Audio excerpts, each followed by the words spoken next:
Alright, testing 1 2, testing 1 2.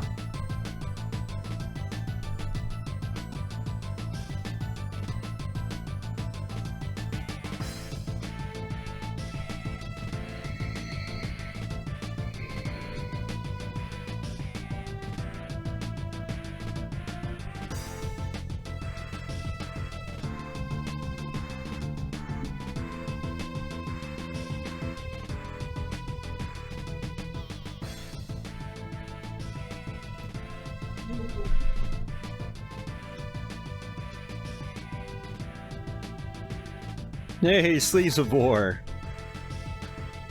And welcome once again, John Gaines and Miku.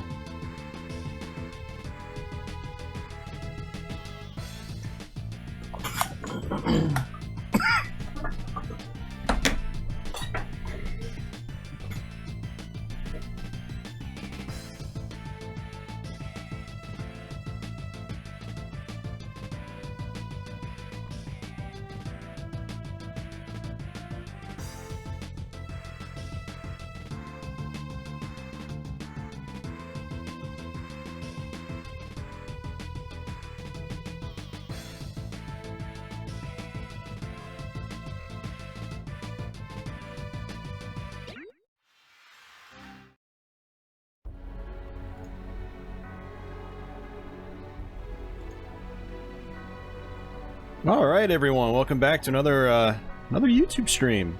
We're going to be doing the second half of Castlevania Order of Ecclesia. Hey Georgia and Deadly Gaming.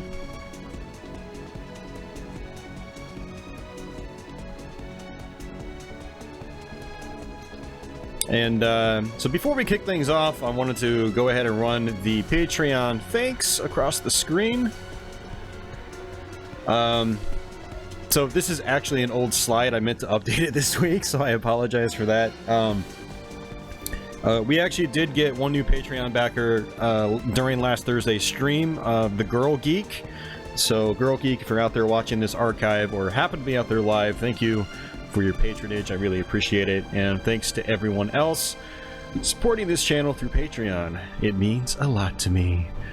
Alright, so let's switch back to the gameplay. And like I said, we're going to run through, hopefully, the second half of Order of Ecclesia. We basically made it all the way up to Dracula's Castle on last week's stream.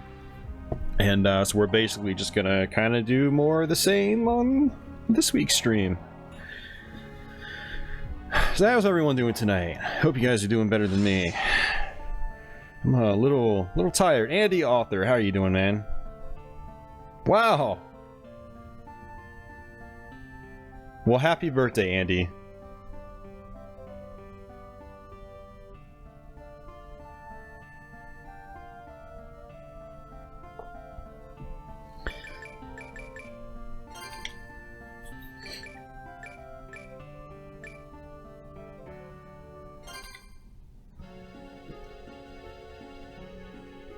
Alright, so cracking open the obligatory monster.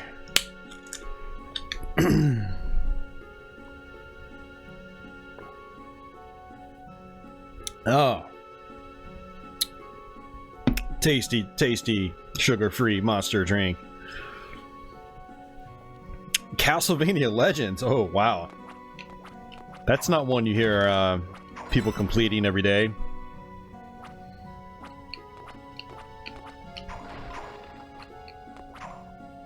Heat killed you these past 2 weeks. Yeah, I could totally see that. Okay. Yeah, so like I said, we're gonna go to Dracula's Castle, but let's go check out some items from the shop. See if there's anything we need. I'm gonna say probably no. Welcome. Hey, want to buy something? Hey, Taylor, Yahtzee, what's going on, man? Oh, I've got, like, no money. I must have stocked up before the end of the last stream. Yeah, because I've got nothing. Come back again.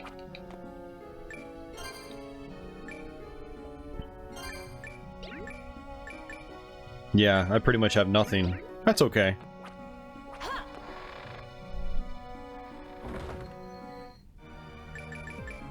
And we might try to tackle some of the quests later on in the game. Right now, we'll just start off with Dracula's castle and just go from there.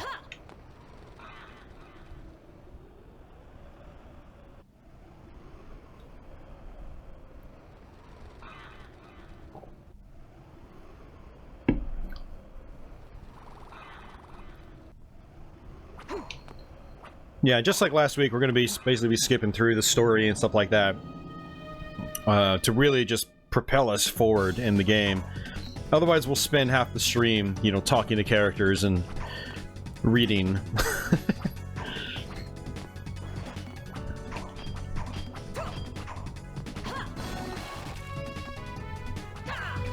Wow, you really liked Castlevania Legends. Wow, that's not something you hear every day. I can't say I share the same opinion, but I'm glad you enjoyed it.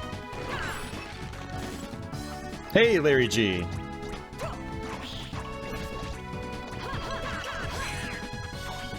It's probably gonna take me a couple minutes to get warmed up to this game again, because I haven't practiced it at all since last Thursday's stream. Hey, right on, Gary.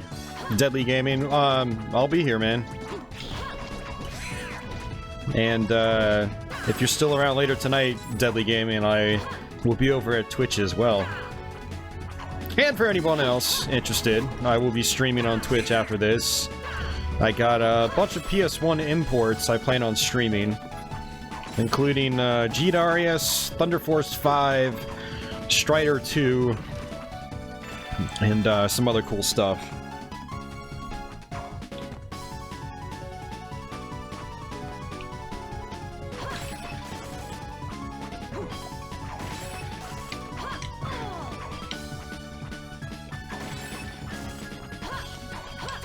I mean, it's just some pretty resilient red skeletons. Normally, they're not so tough.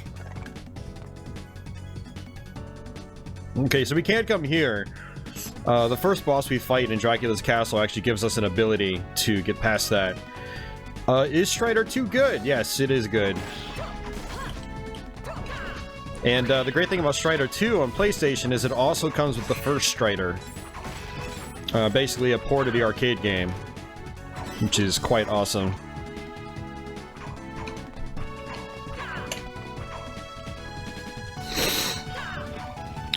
Typical complaints of Castlevania Legends, very long and boring levels, especially if you play it on the full game mode. Uninspired enemy designs, very repetitious gameplay, things like that. I think a lot of people also say it's kind of got a lackluster soundtrack overall. Like, I really enjoy, like, myself personally, I really enjoy the first tune in Legends. But everything after that, not so much.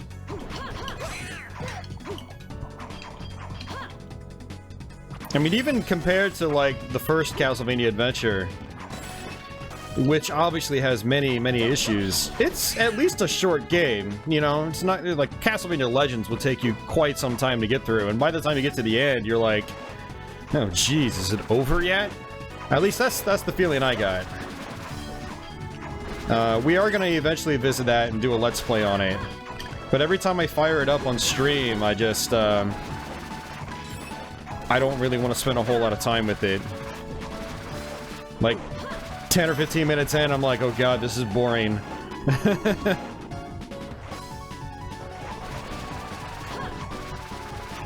Yeah, no, when I say Strider 2, guys, I mean, like, the Capcom developed Strider 2. Basically, it was an arcade game in the mid to late 90s, and then it got a port to the Sony PlayStation. And the PlayStation port included the original Strider as well, which is awesome.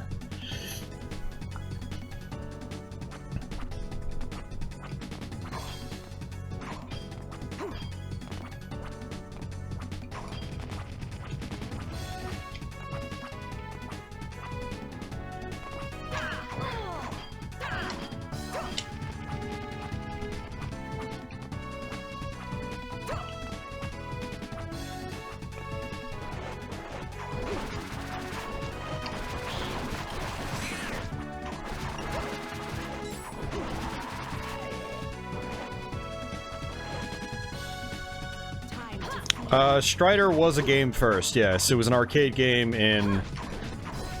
I guess it was either 88 or 89. Deadly Gaming out there, if he comes back, he'll know. He's a big fan of the original Strider.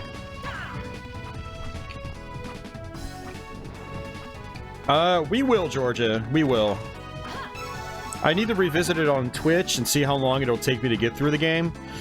If it takes me a while, we'll probably do a dedicated live stream on both of those on YouTube. Hey, Leonardo. Hey, Mike. How you doing, dude?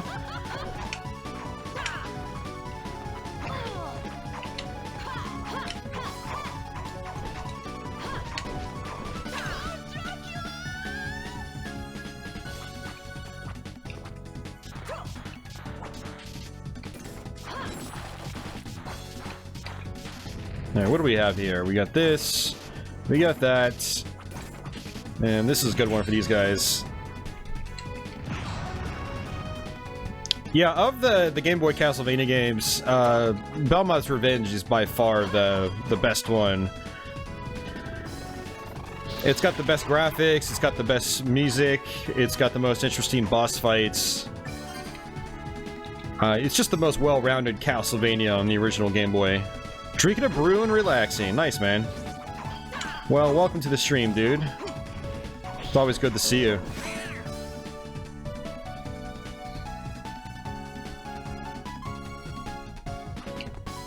Oh yeah, that's true. Yeah, there was the NES Strider. I remember, yeah.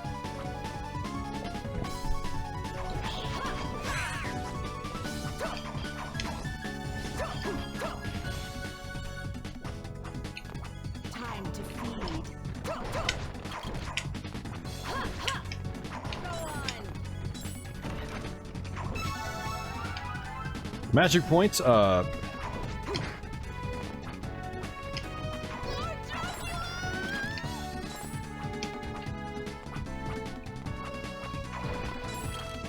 Yeah, I need to give that Strider another chance too. I bought it a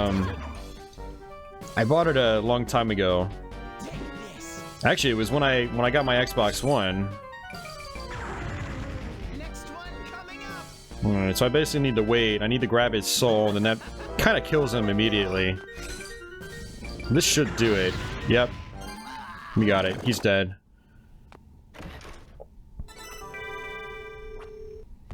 Alright, so what we're gonna do is remove Magnus, because I don't think we're gonna really need this a whole lot. Parries is the one. And we can basically go through walls like this.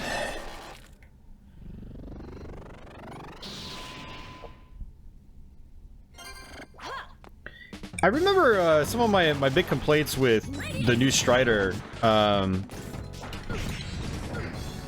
is that this is gonna be kind of hard to explain, but there's like a trend in modern gaming to just use like the most generic sounding sound effects. And I remember the new Strider using a whole lot of like generic gunshot sounds and stuff like that, and it just sounded really irritating as I was playing through the game. And whereas the original Strider had, even Strider 2, the arcade game, had so many unique sound effects. Like there's a lot of work put into the sound package, and this new Strider doesn't really have that. Alright, we're gonna come back this way. Oops, I keep switching too far over.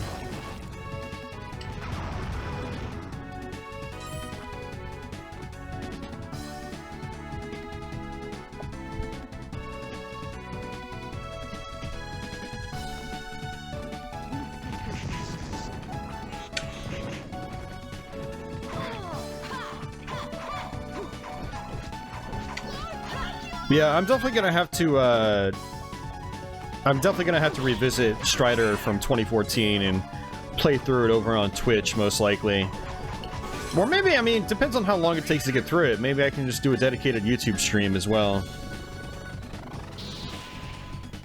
Vampire Master of Darkness? Yeah, I will play that sometime. I'm contemplating trying to do it for this October. This is about the time I have to start thinking of stuff that I'm going to do for, you know, October's Let's Plays and whatnot. I tried doing Vampire Master of Darkness last year, but it just wasn't... It wasn't gelling with me. I've never been a huge fan of the game. I know a lot of people rave about it. So when I play it, it's almost kind of like a Castlevania Legends kind of vibe for me, where like I have to force myself through it. But we'll probably try to tackle that this year. I have beaten the game before. It was several years ago. So I'm kind of in that state where I have to relearn the game.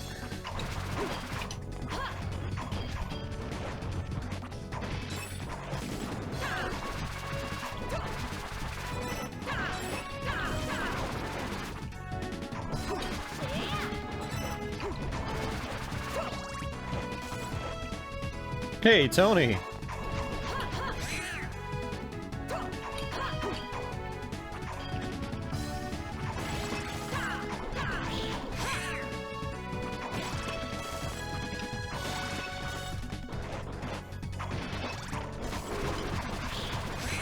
Yeah, Strider 2 on PlayStation's a really solid game.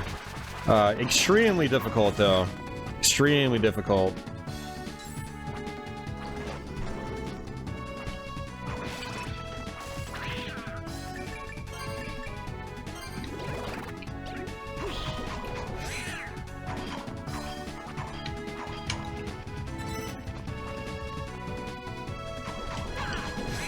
We actually just got a really rare item, the Eye for Decay. I think it's a rarity 5 item.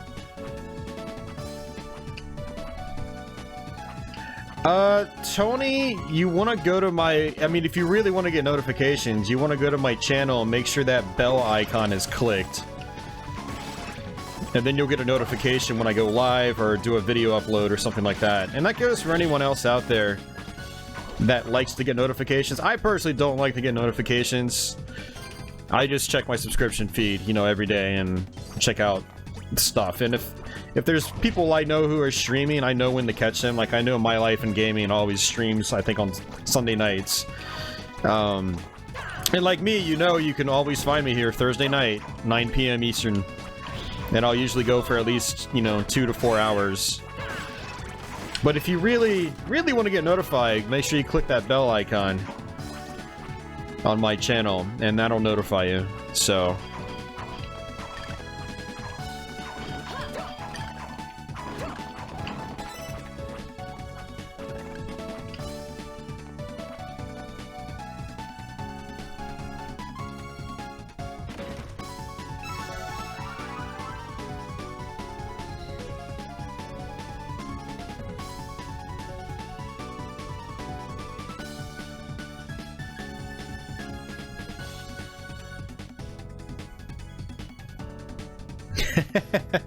That's right, Shanty. What's going on, man? Or, you know, Order of Ecclesia, also a really great Metroidvania. That's right. Metroid Samus Returns. Just a little bit. We were talking about this last week, and I'm a little lukewarm on it right now. I'm gonna have to wait for reviews and, you know, other videos and things like that when it comes out.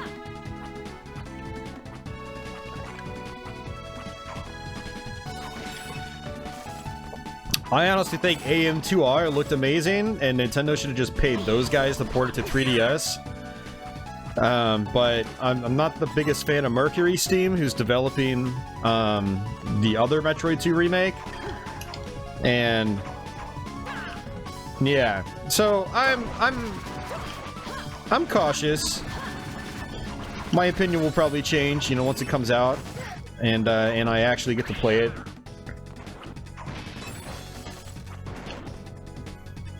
Cautiously optimistic. Yeah, that was Sleeves' stance last week, too.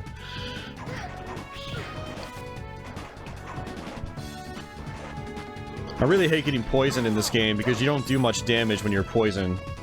So you need to find a safe area, then use a anti-venom.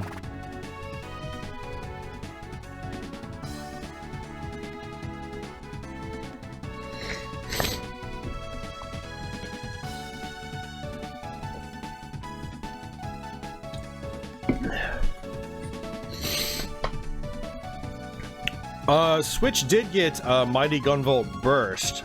Did they get another one?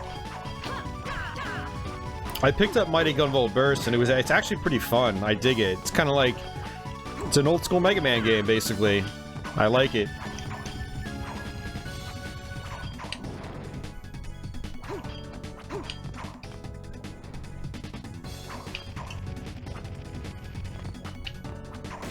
I think with AM2R, Nintendo is just Nintendo's very protective about their IPs, and if they went and they paid these guys to make a game, to make that game for them, I think they probably think it would set a bad precedent, and everyone will try to make fan games, and then people will be running rampant with their IPs, and it kind of sucks. I kind of understand where Nintendo's coming from, but really AM2R looks way more appealing to me than the Mercury Steam 2.5D one does.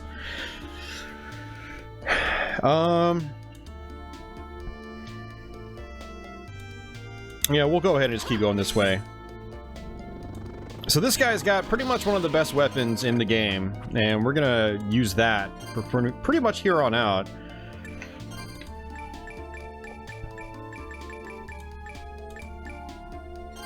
There we go. Natesco.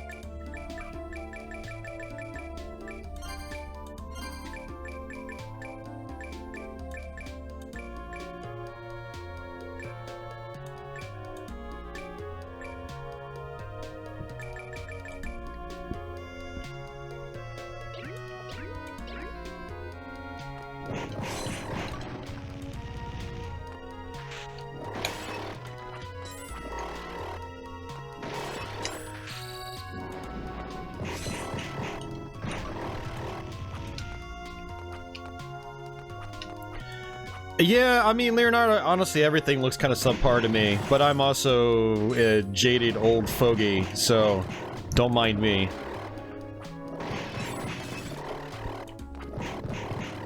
I mean, basically, I'm willing to be impressed once I actually play it. You know, maybe I'll feel differently when I've actually seen it on an actual 3DS system.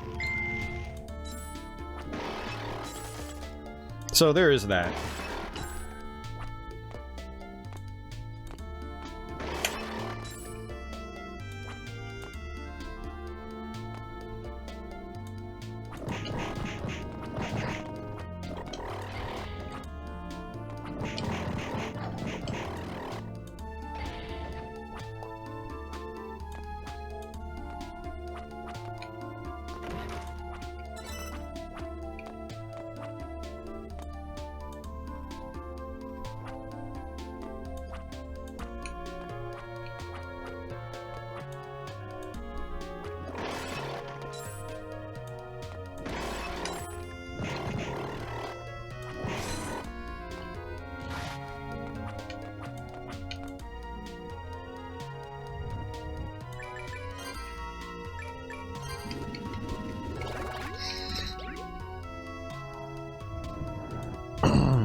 Oh, you meant AM2R. Oh, okay.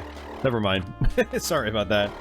Now, AM2R I think looks pretty sweet. I've watched a bunch of videos on it, a bunch of reviews and things like that, and you know, I can see where the reviewers are coming from just based on the gameplay I'm seeing and how it moves and stuff like that, and it seems really awesome. Tony wasn't clear last night. Uh-oh.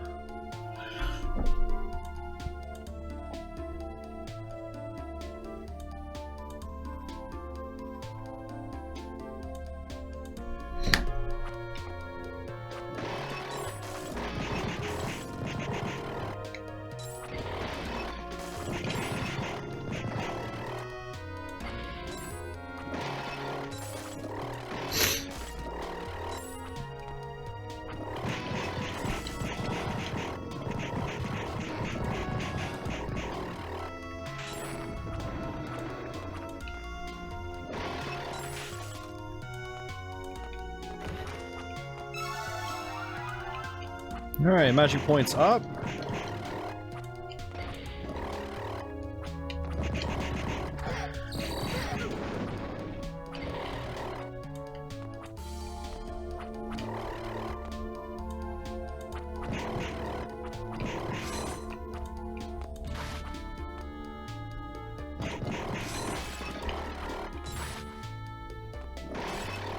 Alright, I don't remember where the save spot is.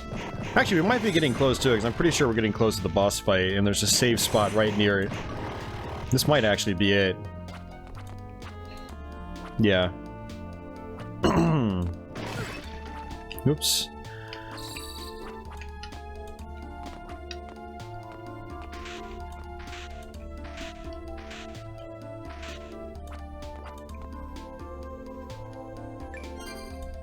Alright, there's gonna be a place somewhere near here as well that has an alternate exit, which will take us to the hidden dungeons. It's not here. Oops.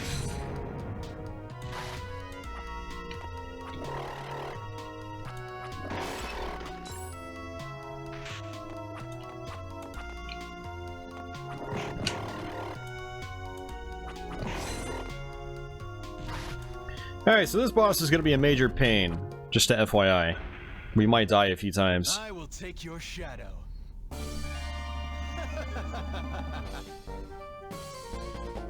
So this is a perfect example of, you know, the memorization style of gameplay in Order of Ecclesia on the boss fights.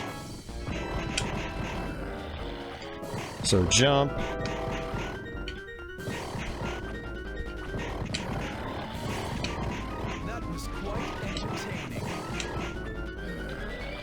Jump, duck, jump, jump. Alright, jump. Jump, duck, and jump.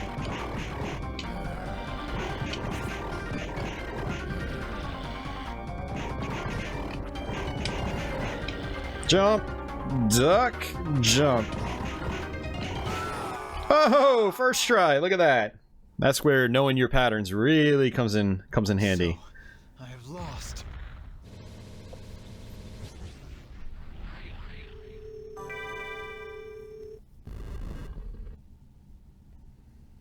All right. So we're going to actually go back and save it.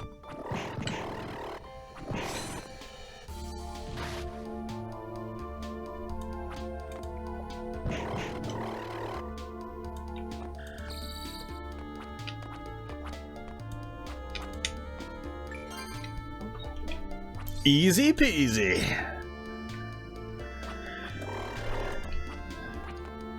Alright, and we're gonna also come up here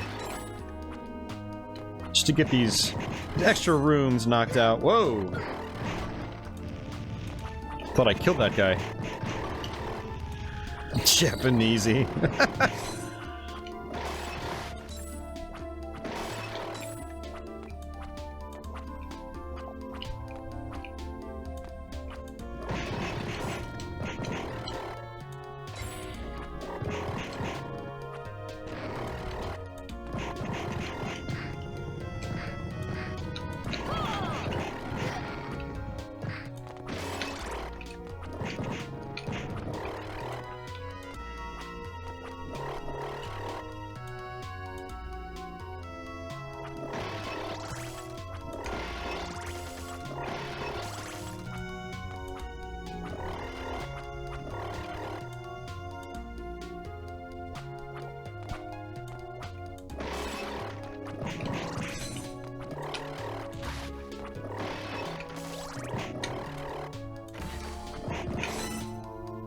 Mercury boots.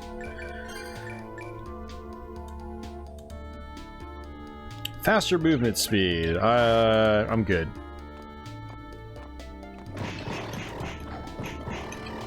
Yeah, same here, Chenty. I mean, they did do DS Virtual Console games, which was a step in the right direction. But I'm really disappointed they never did any of the Castlevania games. for DS. Like, I wanted to do playthroughs of these much sooner, and because they were never brought out to the Wii U, I had to resort to emulation, basically. But I wasn't able to handle emulation until recently, where I, you know, built a new computer.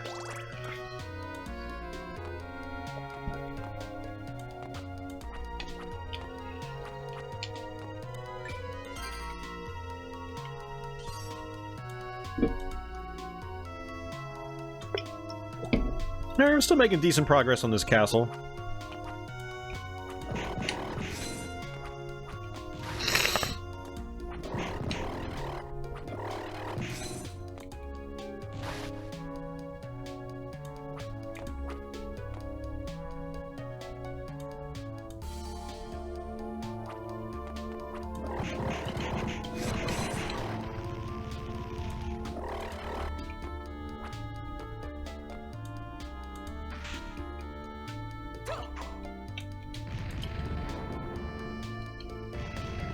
It's not here, is it? Huh.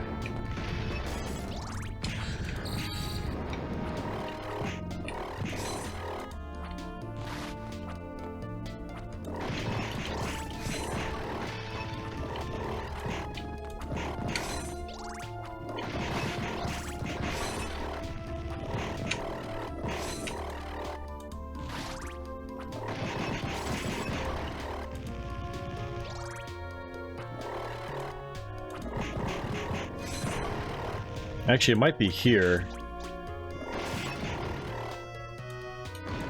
Yep, sure enough.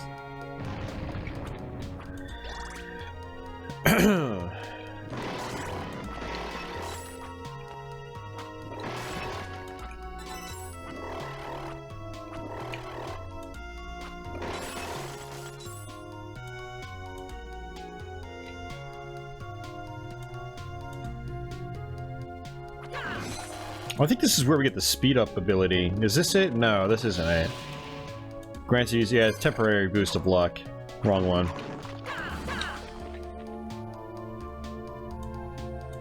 There's one glyph we get that allows us to speed up like crazy, and it's very, very, very useful.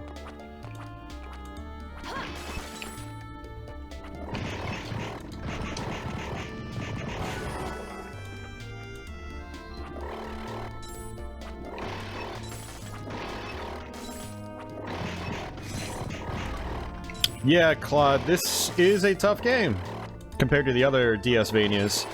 Oh, no, I think this is it.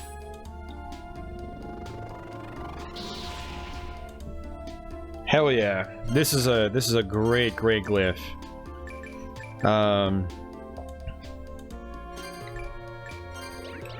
So check this out. Look at how fast I'm moving.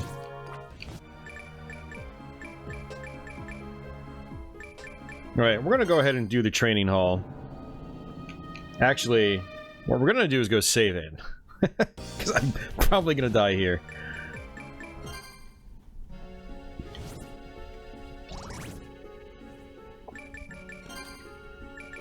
Oh look, I got her item. Okay.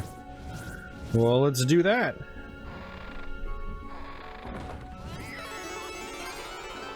May the light hide. Hide. Oh wow, I got that one too. May hide. Hide. May the light go with you. Gotta go fast.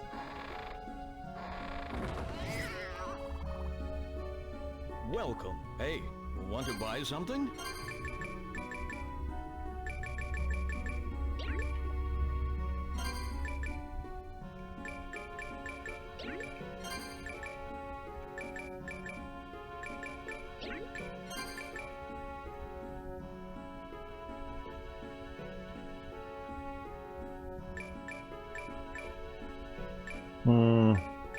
We'll just deal with as is. Come back again. Welcome. Hey, want to buy something?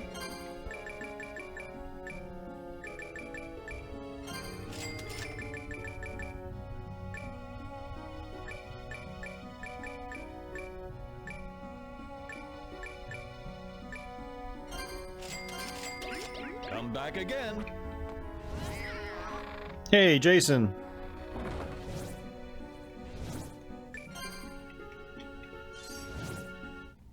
This is the Nintendo DS.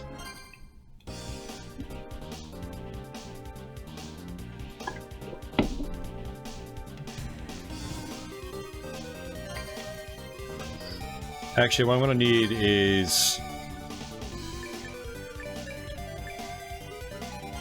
I don't think we need that.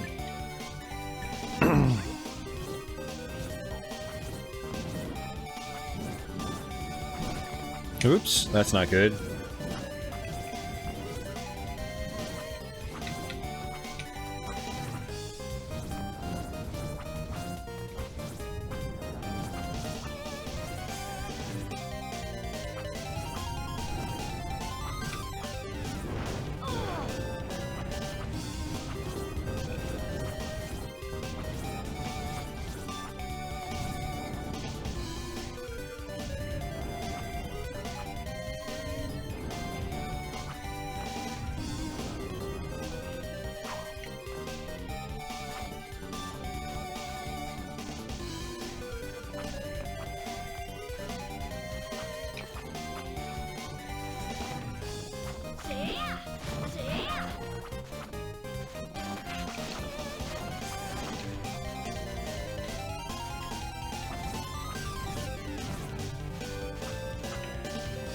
Let's see if we can just wait here. A rune that lets you talk to the cats. It's possible.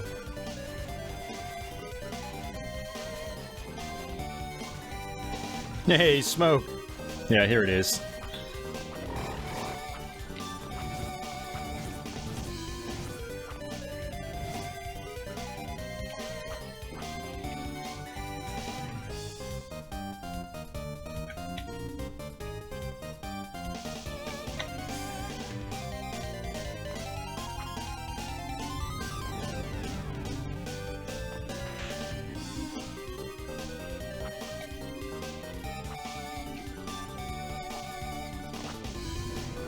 Yeah, as you can see, there's some tricky platforming here.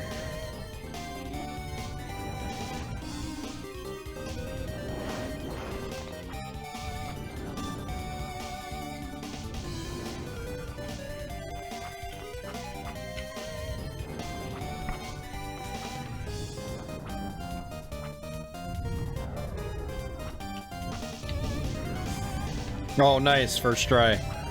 That's tough.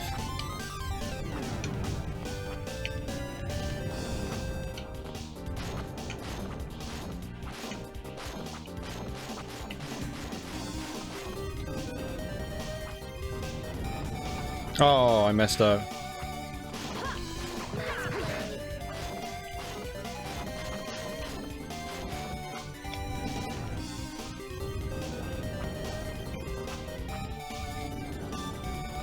Oh, lucky.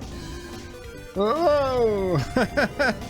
Man, we're getting some really close ones. Ah, right. We're gonna play it safe.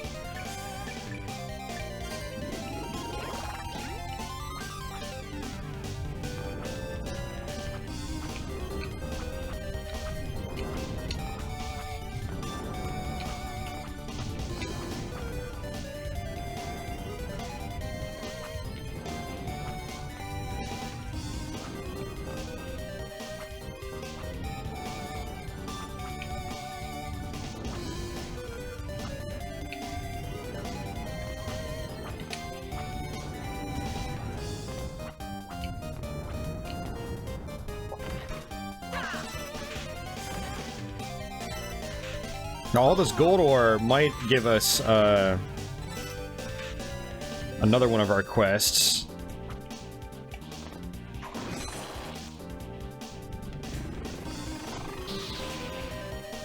Magnetized blades for additional effects.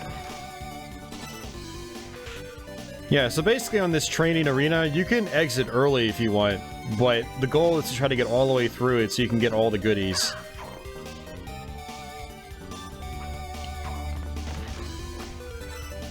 Like the super potion. And that's it. We did it. That was good. First try.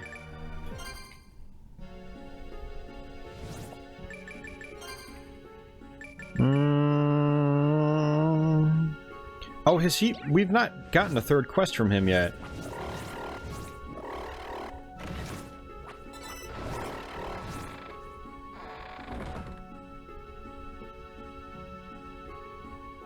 Right.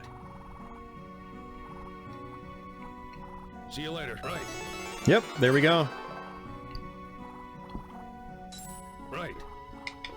So he gave me some money too, so it's good doing these quests because you do get some cash, and I'm kind of in need of some cash right now. So what we're gonna do is we're gonna go buy whatever armor he gave us. Or he didn't give us, he gave us cash and we can go buy the armor.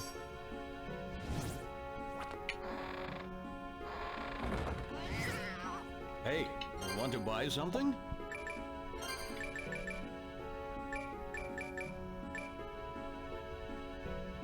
Yeah, looks like he gave me, yeah, the platinum plate. It's $20,000 though. And the gold plate.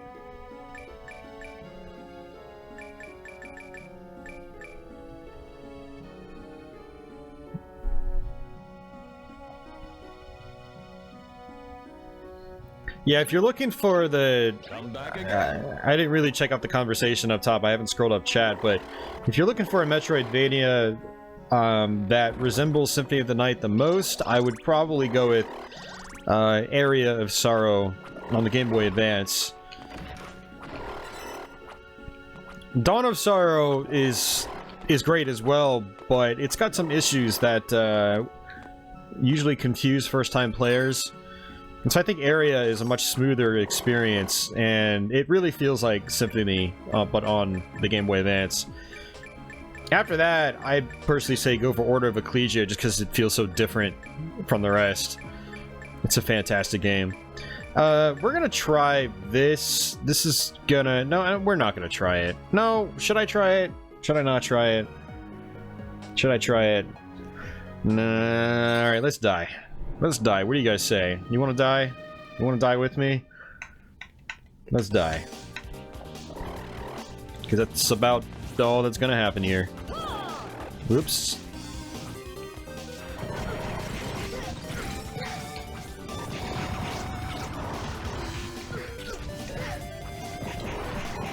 Forgot about these freaking cave trolls in here.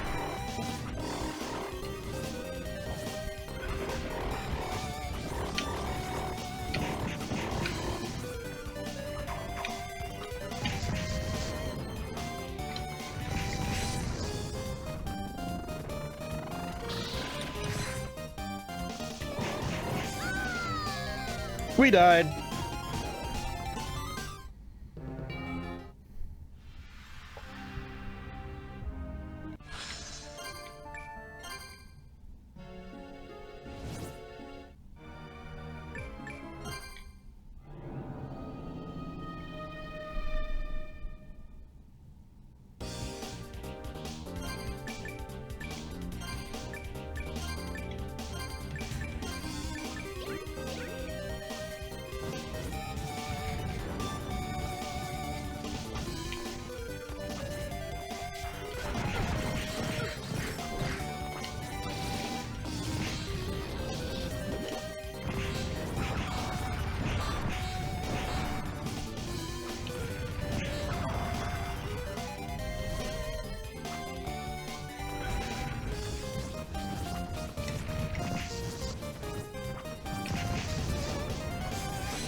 Nice.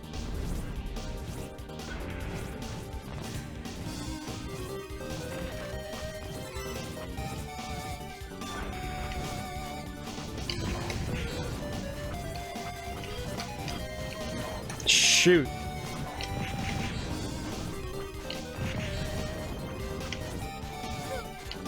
Dead, yeah. Those guys dish out so much damage. And if you get a bad pattern where you can't jump over both of them at once, then you're probably gonna die. So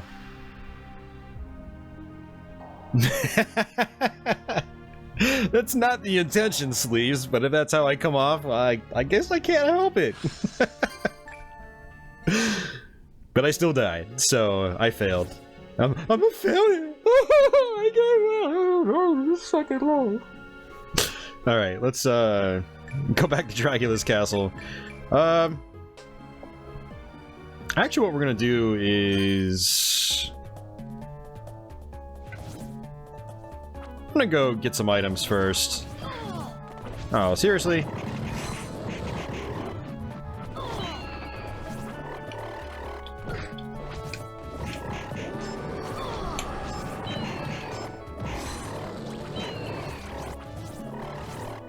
Hey, Zerto!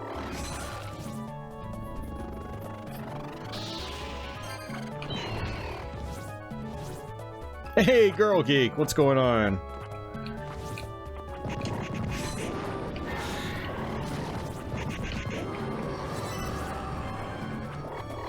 Yeah, I've decided to basically just come through here to get some extra items that I'm potentially missing. That's all.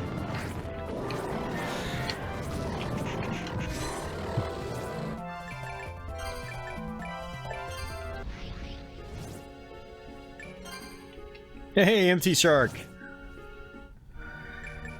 Alright, so we did that.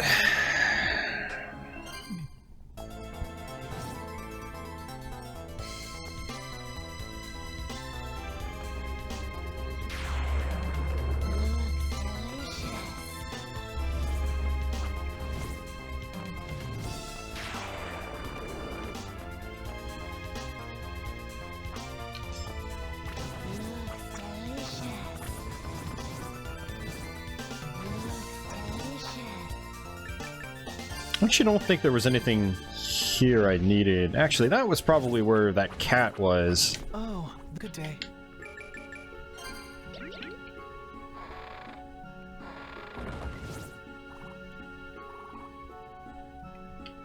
Actually, I think that was at the place where I needed to find her cat. That's okay.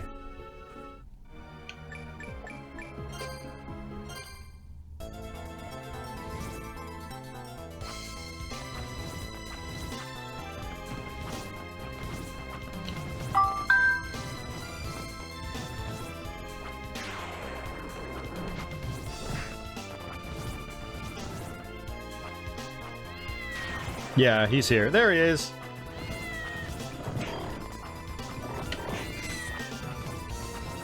Sorry, as a cat lover, the whole integration of cats in this game is kind of hilarious to me. It's like you actually have to save cats. Got him.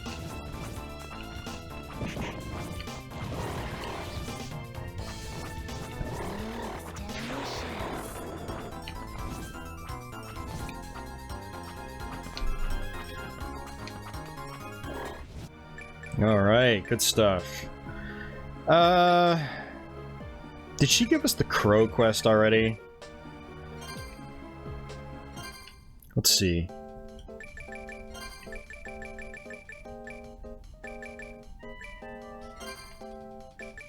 Yeah, slay 30 crows. Might as well just do this.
I'm coming, kitty!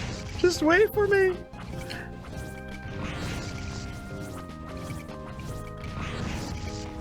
Sorry, I'm taking this the easy way out.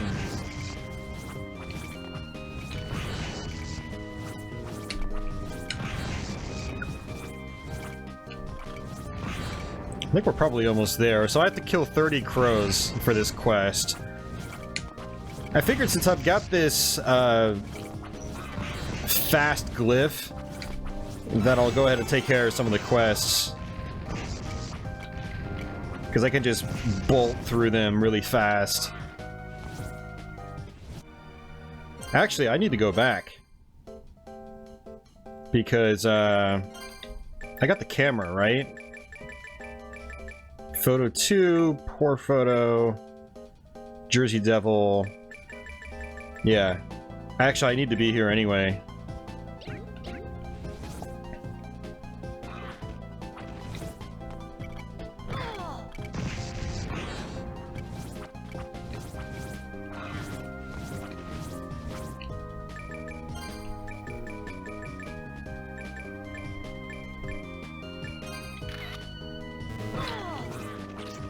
Because basically this guy will give me money too for taking these photos.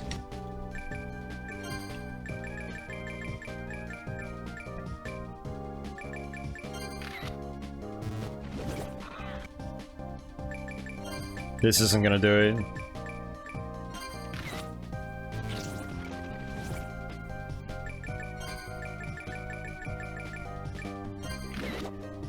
Oh, we got it!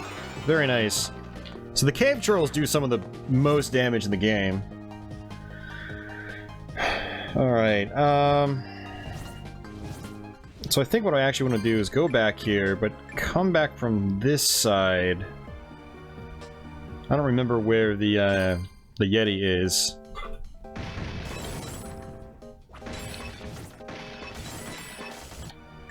Oops.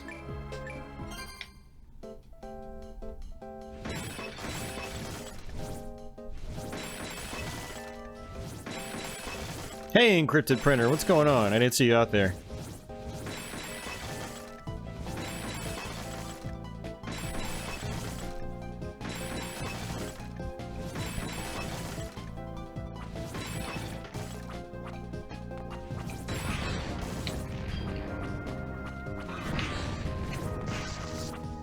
Alright, we might as well save it. Just in case something happens.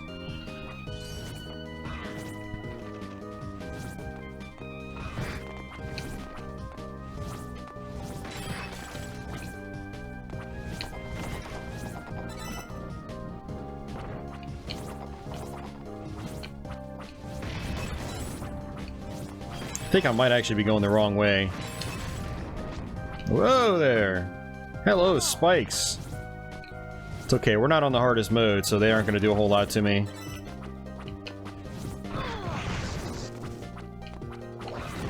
Yeah, the Yeti's on the other side. Man, I missed it.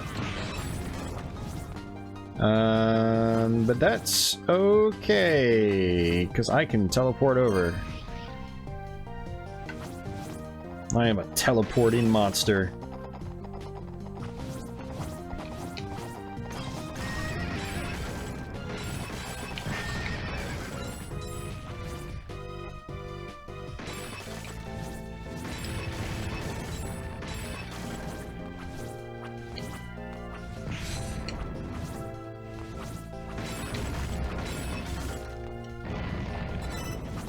Ruby.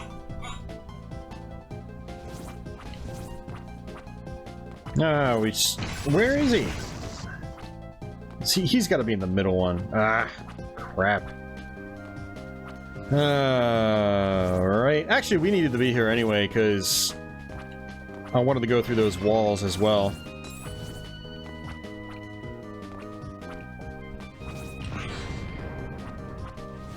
Oh man, yeah, the whole SNES Classic cancellation. Oh, that sucked.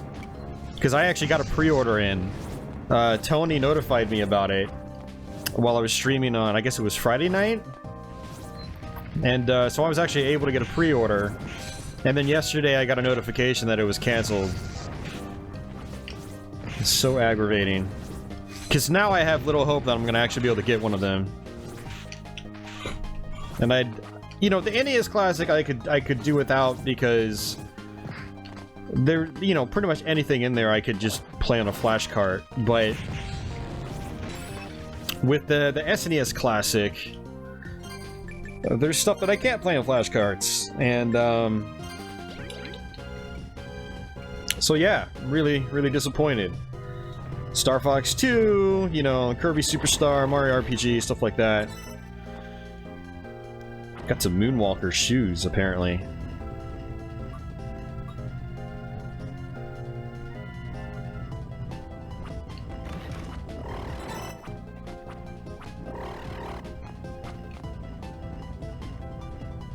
Yeah, same here, Jason. That's the big reason I want the SNES Classic.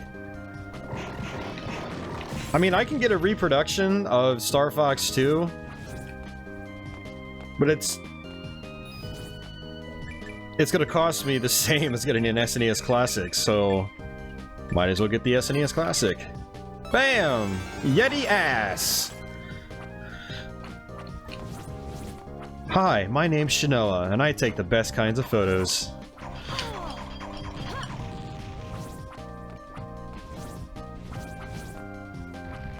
Alright, so basically what's gonna happen is we're gonna clear 3 quests in a row, thanks to collecting those photographs. And so the guy's gonna give us some money, and that's gonna help us replenish our potions and things like that. Let's go ahead and save it. Yeah. Got any good stories? Yeah. Got any good stories? Yeah. Yeah. Yeah, so we got a lot of cash for that. We're at 34,000 gold now, so... And look to like Arena! Yeah, that's right, because we cleared the crows out of the way, so we can Hello? deal with her. Hello? And I don't think she has any other quests right now. No, she does. This is... Defeat 10 werewolves. Oh, that's easy.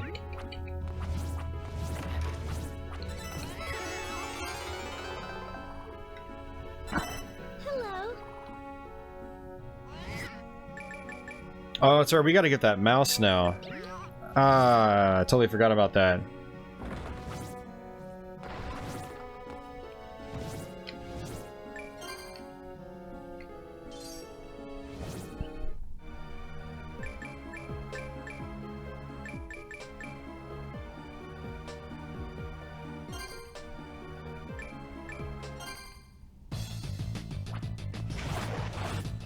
Wow, Mark, you have a complete Odyssey 2 set? I didn't know that. That's pretty cool.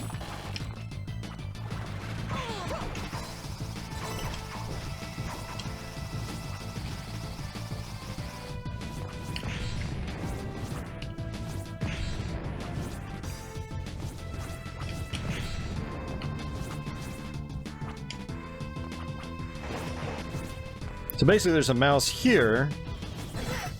Got him. And we can give that to the cat. And unfortunately, I forgot to buy more magical tickets. I need to do that, because that would just teleport me right back to the town. That's okay! I am super fast!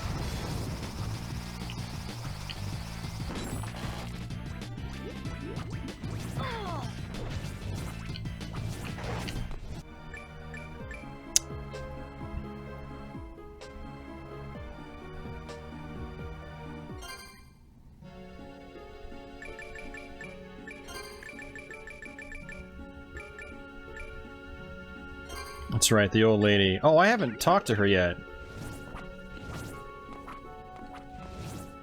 So I need to come here. Oh my. Alright, then she wants me to go to the lighthouse. Yeah, that's right.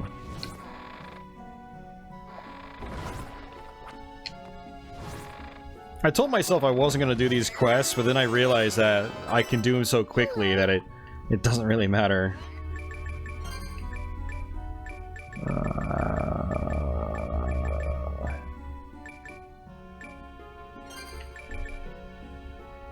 Tom the cat needs a jeweled collar. Okay. Okay. So we gotta go kill 10 werewolves and then go to the lighthouse.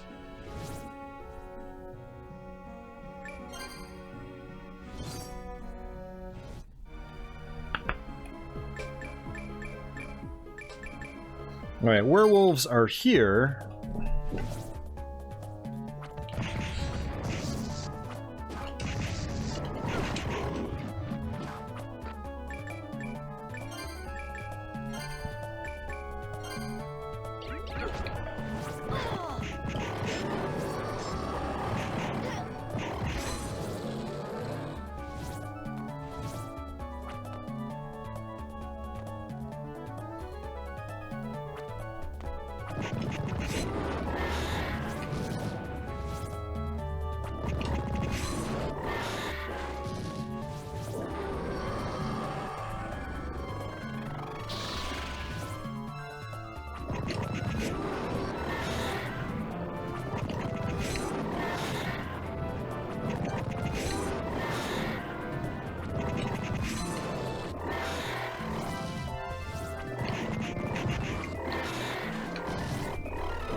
And I forgot to buy more magical tickets as well.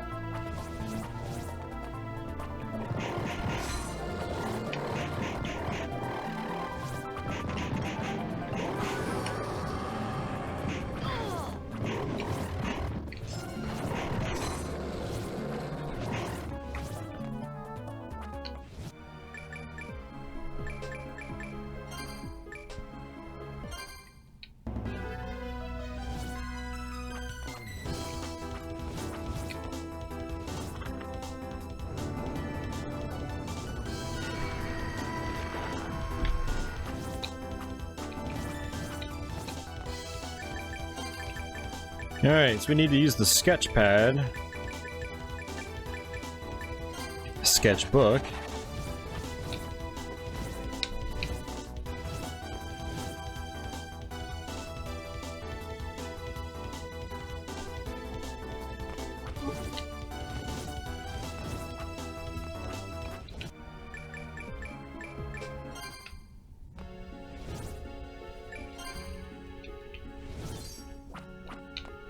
Alright, we're gonna come here. Hey there. Hello. And then she wants me to kill the vampire in the big ass cave, which isn't gonna happen. Not right now, anyway. Ah, come on.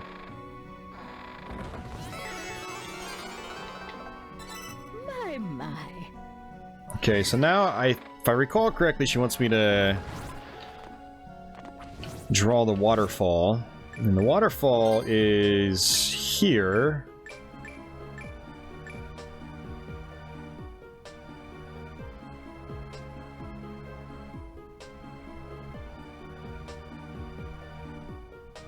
Wait. No, it's not. Thinking of the wrong place. Where the hell is the waterfall?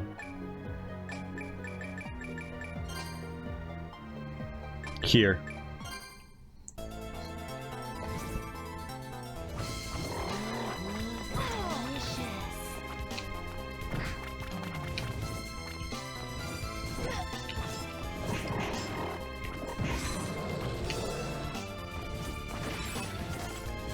Yeah, the rice balls actually typically look like some kind of helmet in a lot of video games that they're featured in.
Alright. It's a good thing Shanoa happens to be able to sketch. My, my. My, my. Yeah, the lady, like, just gives you the sketchbook and it's just like, go draw these things for me.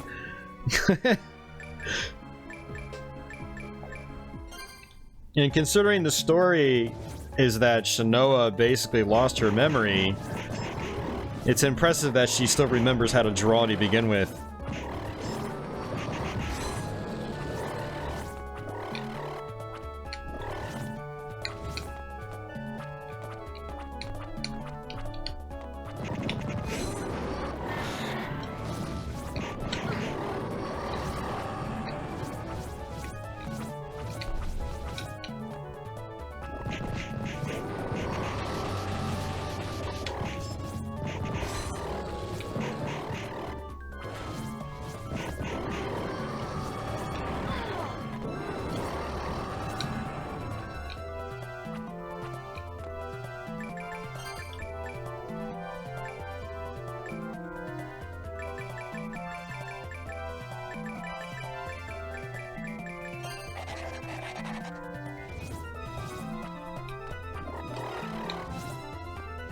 In this world, everyone is an artist.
Alright, so we just wrapped up all her quests, and let me buy some magical tickets.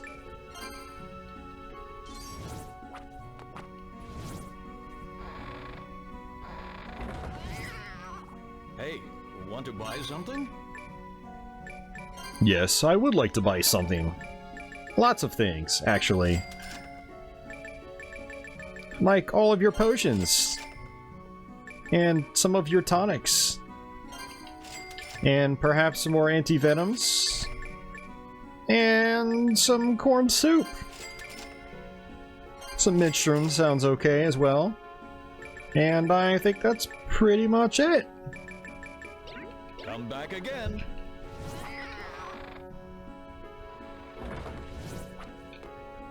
Hello.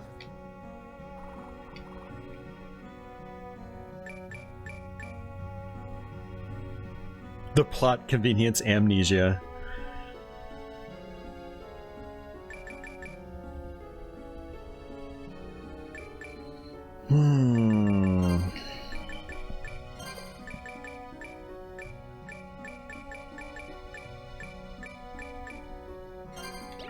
Come here.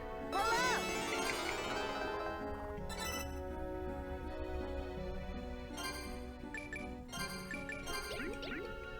Hello. More to the right. Higher. Higher. More to the right. Higher. More to the left. More to the left. More to the left. More to the left. More to the left. I'm trying. Where the hell are you? To the left. To the left. Up. More to the Oh right. shoot, I fell. Time's up. No, I didn't fall. I was still up top. Hello. More to the right. Higher. More to the left. More to the left. More to the left. More to the left. More to the left. To the left. I guess you Got him. She goes, that kid's voice is annoying.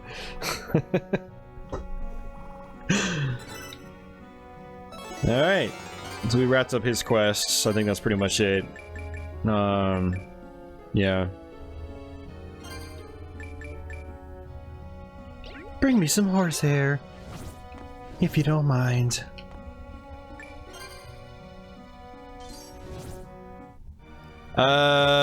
Mark? Not really, no.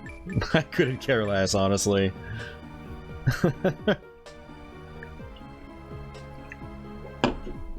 Not drop! Alright, what do I want to do here?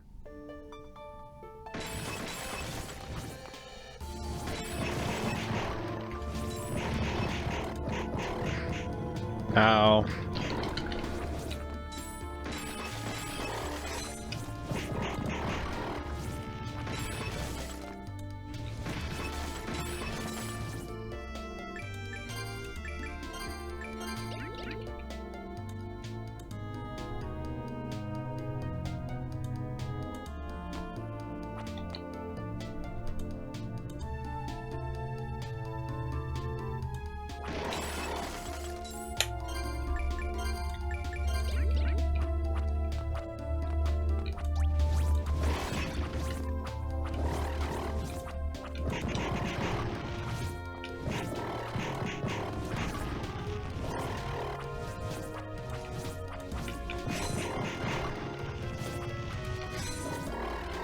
Uh-oh.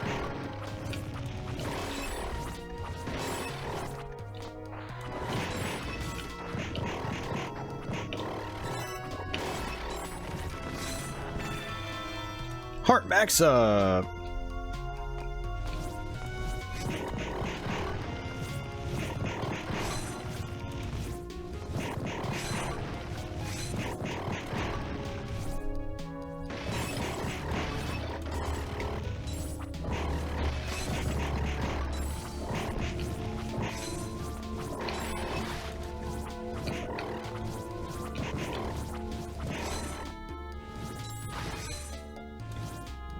New glyph.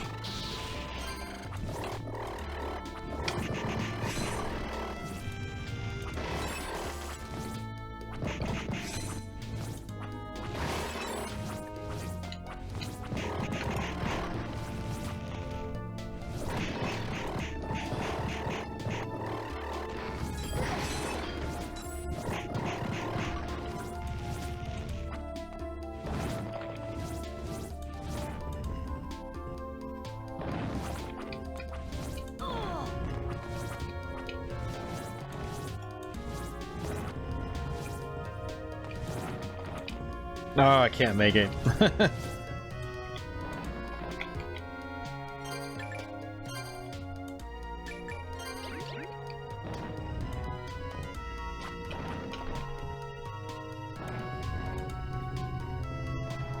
Oh yeah, Mark, you gotta watch that. It's pretty good.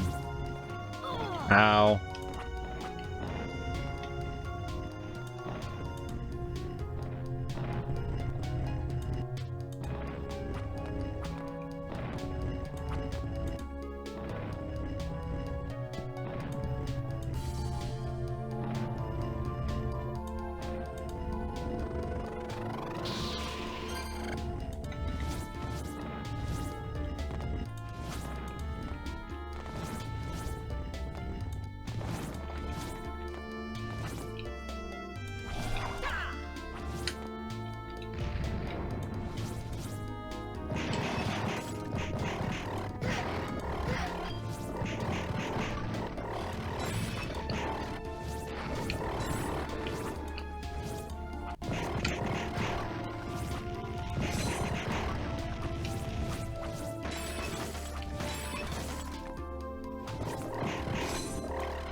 Squid attack? Yes, I have.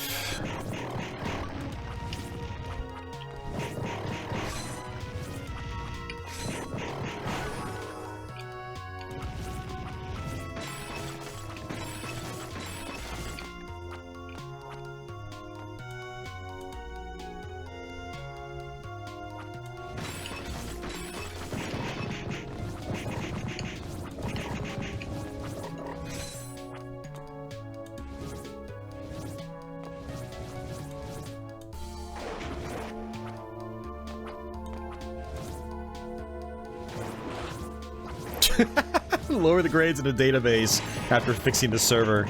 Oh, man. Mark, yeah, definitely do it, man. I mean, it's only, about an hour long. It's 4 episodes. Each episode's about 23 minutes.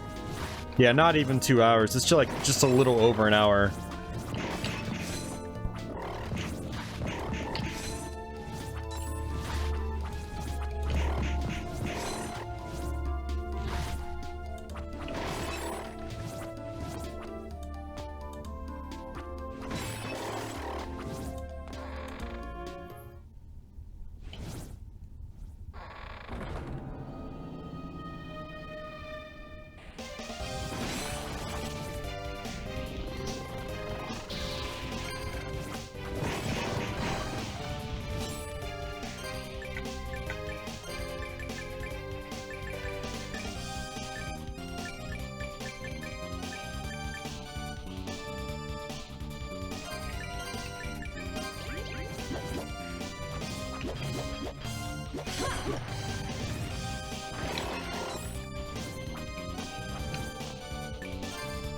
Alright guys, what I'm gonna do is I'm gonna sit here for a couple minutes. I'm gonna go use the restroom and maybe grab some more caffeine or something. Let's give it like 2 minutes. I'll be right back.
All right.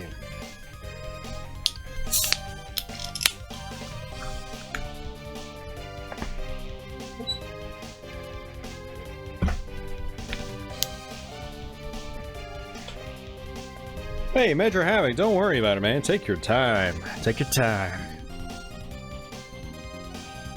I personally forgot about it. Just take your time, my friend.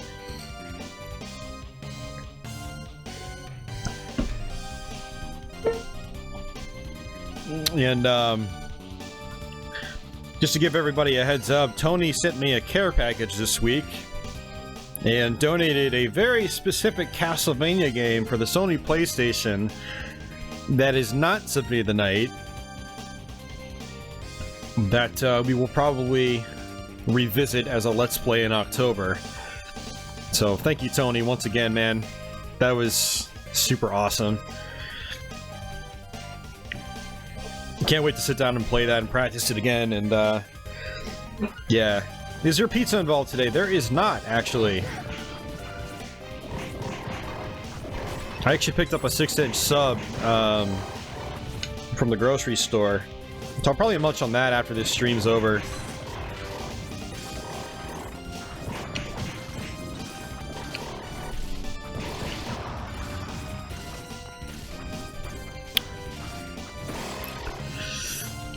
Sleeves, no. Castlevania Chronicles on PS1. I do have a Limits of Innocence. I actually have the Japanese limited edition, which comes with this really nice artwork. Comes with the soundtrack and the game in this really big ass art box. And what's cool is you can play the game in English. It's like they made it specifically for the Western audience.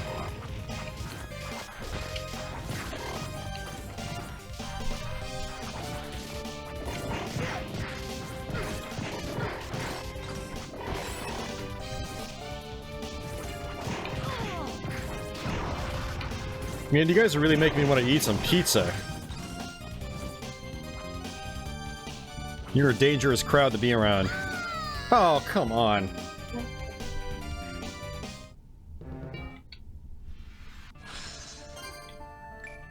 Oh boy, here we go again about Curse of Darkness. I will not comment on that game tonight. I will spare you guys.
That's right, I did say PlayStation, yep.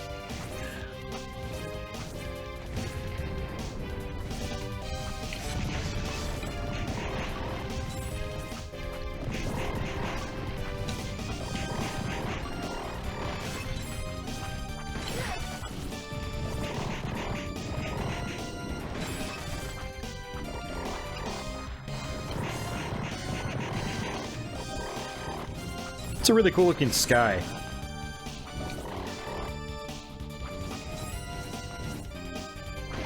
I'm so torn on which way I want to go. There's so many crossroads in this castle.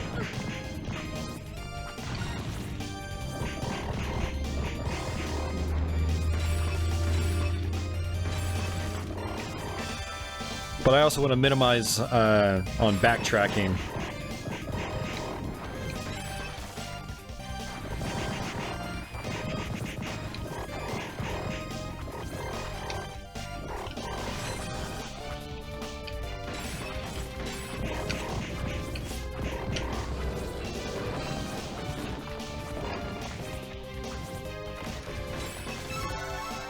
HP max up!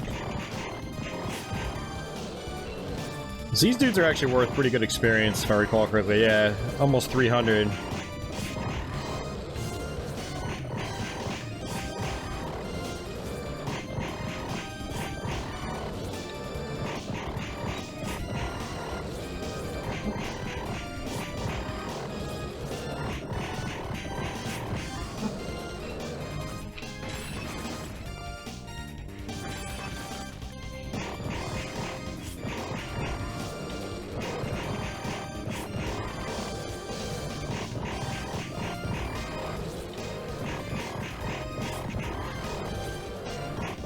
Just a little bit of grinding happening here. But look at that, we leveled up really quickly as a result.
I feel like this attack is kind of broken.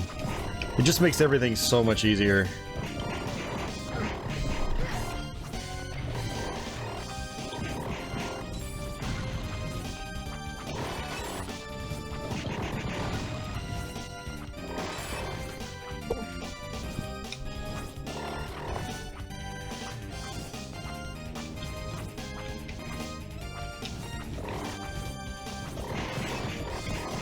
Whoops.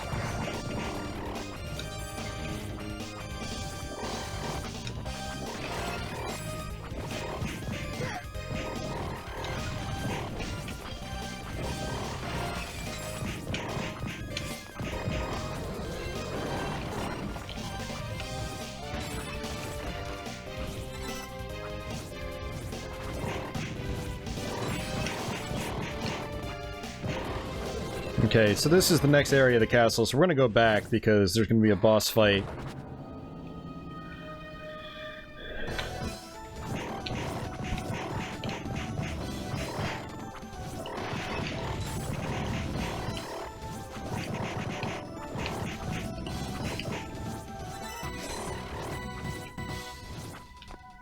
I actually think there might be a save area up here though, so we're gonna go ahead and just save it. You know, speaking of Castlevania Chronicles, here's a tune from that game.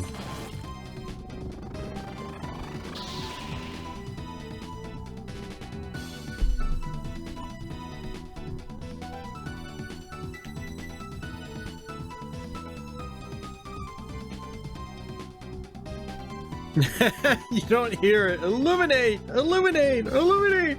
No, it was radiant! Radiant! Radiant! Yeah, we had some people comment on that on my the archive from last week's stream.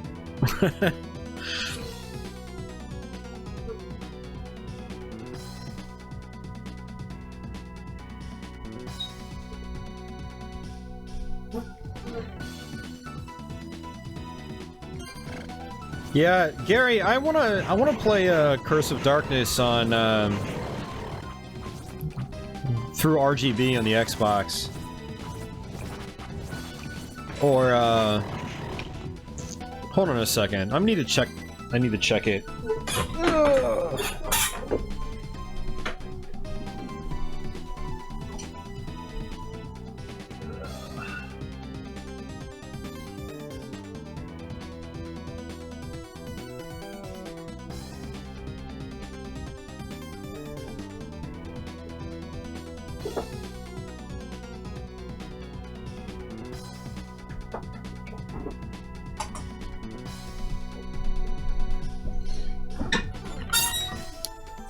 Yeah, for some reason I thought that Curse of Darkness on Xbox did 720p, but it does not. Like, if it did, that would be... Okay, I'd be really tempted to play through it again. Just to see how much better it looked.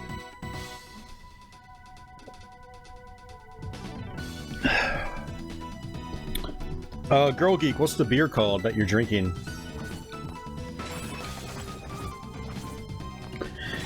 Let's grind out some money!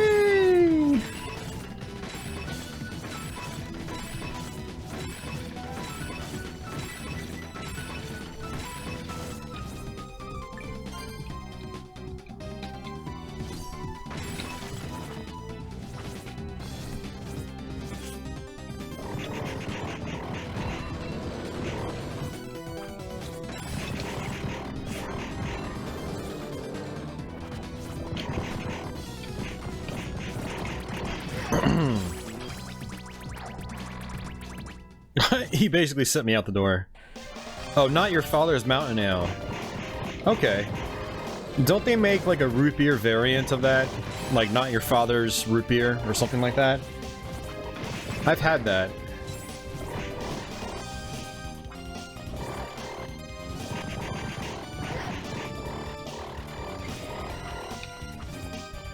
Yeah, Deadly, I'm there with you, man. I mean, I'm gonna revisit Curse of Darkness. We're gonna stream it sometime. Probably on Twitch first, so I can get familiar with it, and then once I get familiar with it, we'll do a stream on YouTube sometime.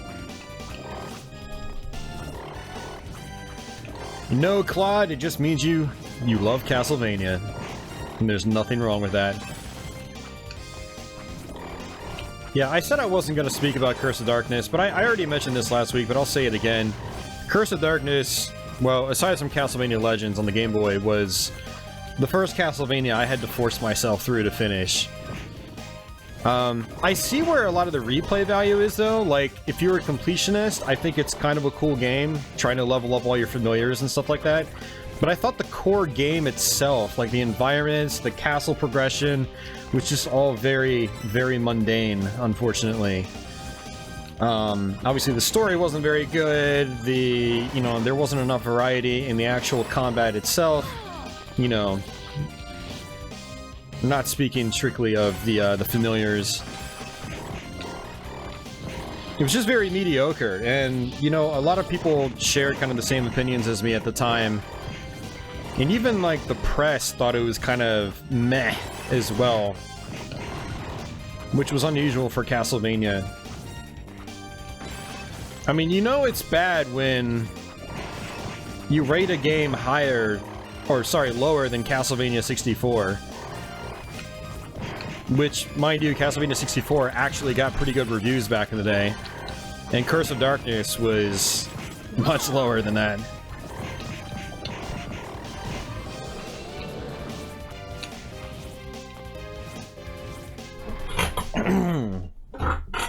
I thought going back would have taken us to the boss, but maybe we have to keep going this way.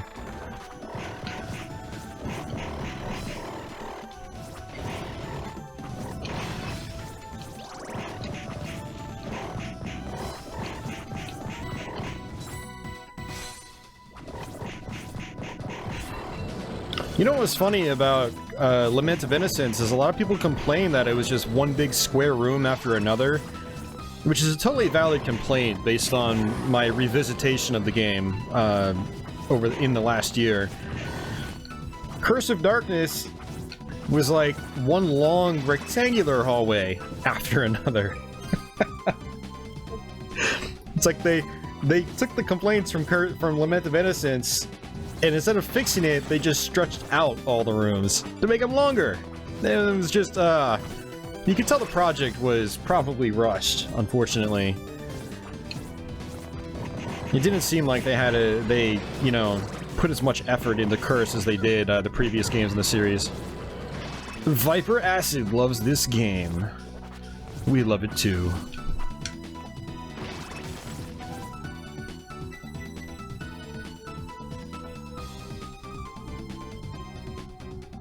A 20% version. Woo.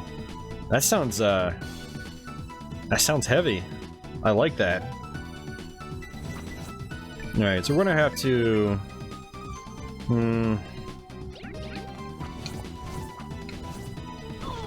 Ow.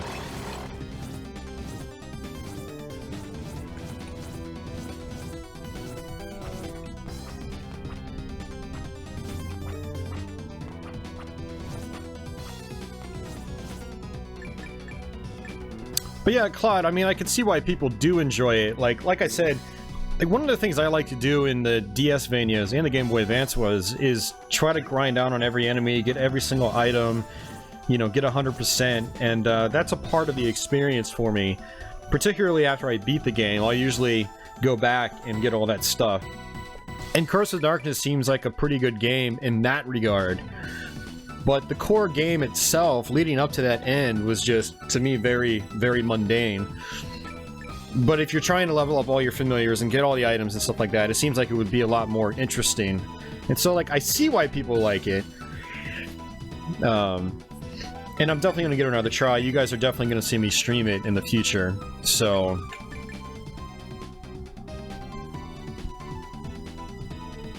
Trevor mode. Yeah, I played Trevor mode for a little bit, and I was like, nah, I don't feel like going through this again. Alright, what was I gonna do? Oh, yeah. We have to go back to being slow, guys. I'm sorry. But I don't want to be slow anymore. Ah, that's not good. Ow.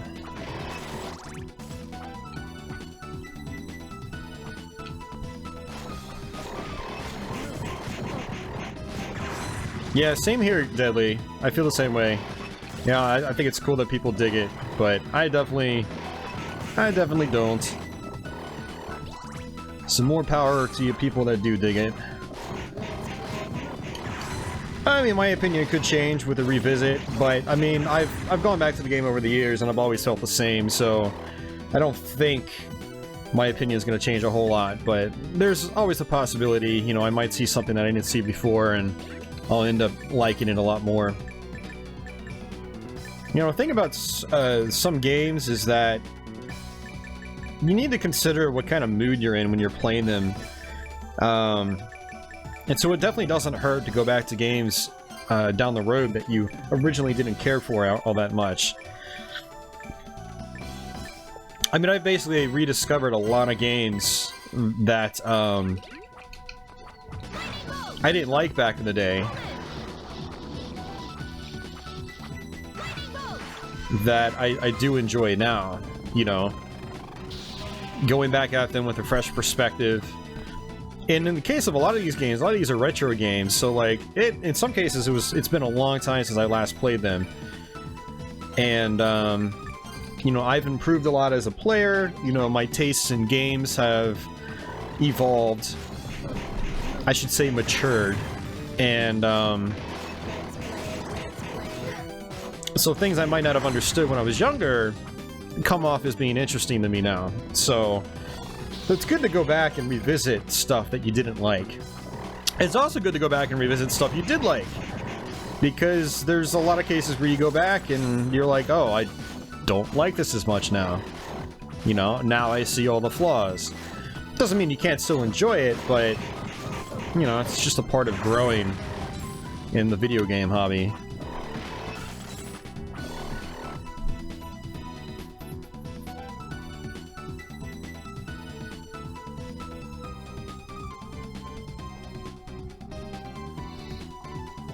Part of my issue, Claude, with Curse wasn't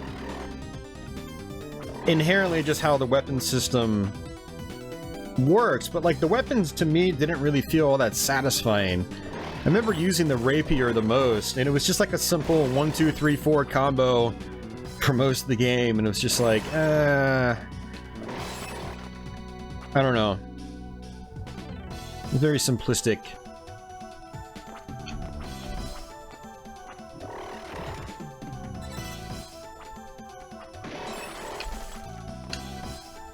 Alrighty.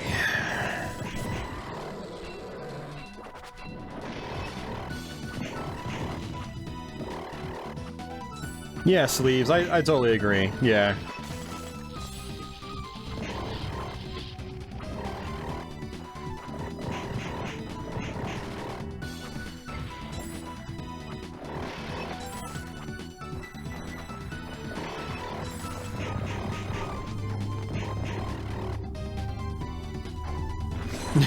Still better than Lords of Shadow. Well, you know what's sad is I think I would actually rather play Lords of Shadow than play Curse of Darkness. That's how little of an impact Curse of Darkness had on me. Is that I would rather play a game that doesn't even inherently feel like Castlevania. But to be fair, like, Lords of Shadow is a really damn good looking game. Like, I mean, there's things I like about Lords of Shadow. I've talked about this a lot on this channel and on Twitch. It's just, there's a lot of ways Lords of Shadow does not feel like a Castlevania game. But there are still some really cool elements to it, you know, the visual style and stuff like that. I don't mind the combat all that much. The scenery and the locations you go to are really interesting.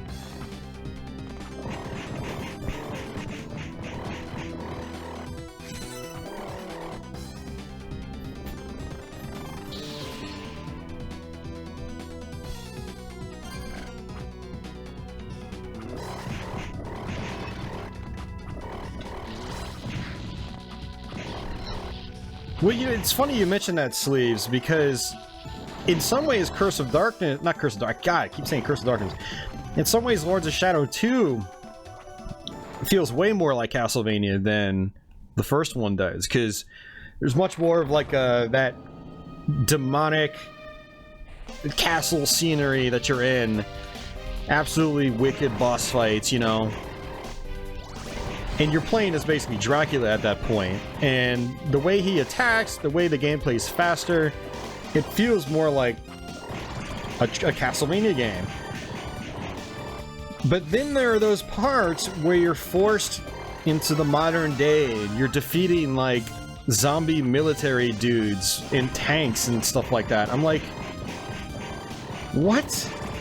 And then you're doing stealth sections. You gotta turn into rats and mist to get past these robots that can kill you in one hit. You're freaking Dracula. Why can robots kill you in one hit? This is dumb. This is just dumb. Like, this is where that was that point where I wanted to like find someone from Mercury Steam and like just kick him in the nuts. Just give him one good solid thwack. It's such a shame because Lord of Shadow 2 I think had a ton of potential to be way more entertaining from a Castlevania fan perspective than the first one did. It was darker, bloodier, you know, it felt more like Castlevania. So I'm really actually kind of curious to hear your stance on that, Sleeve, since you actually enjoyed it. Granted, I didn't finish the game. I played it for a few hours and then I never went back to it.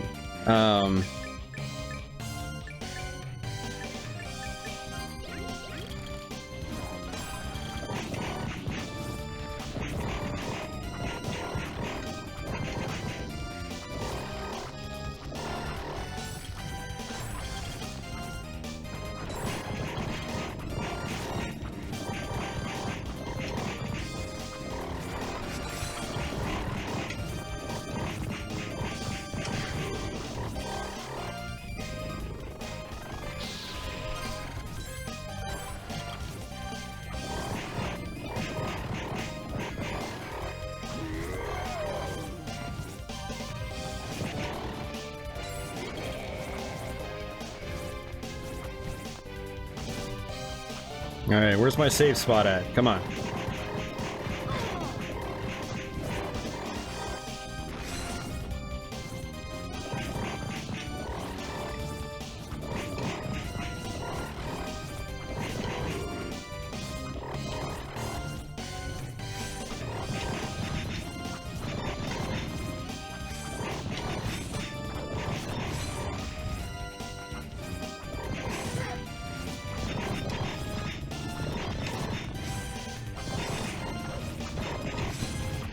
There we go.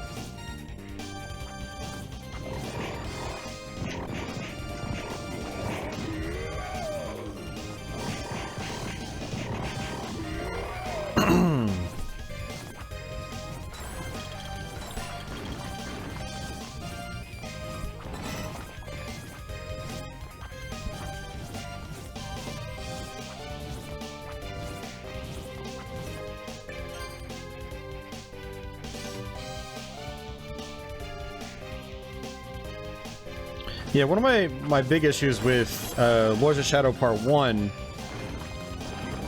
is that it kind of lasted way too long for the kind of game it was. Like, it went on forever.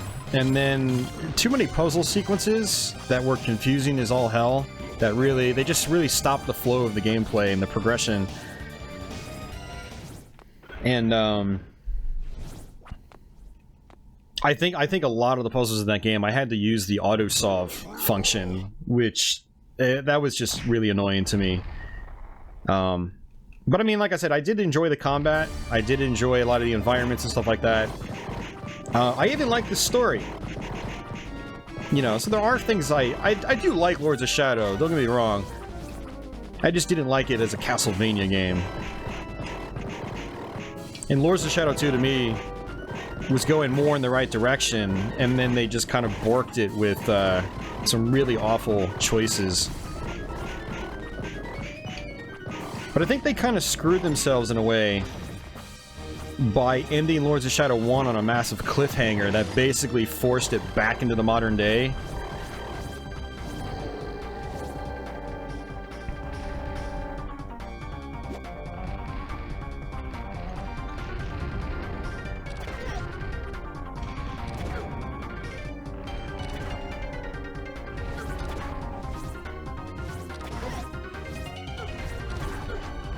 Oh, come on. Alright, we're just gonna kill ourselves.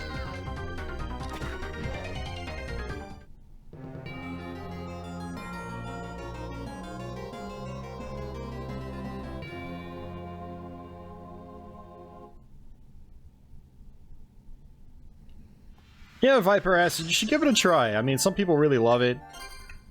Lots of people don't really love it. At least not, like I said, not in the terms of a Castlevania game.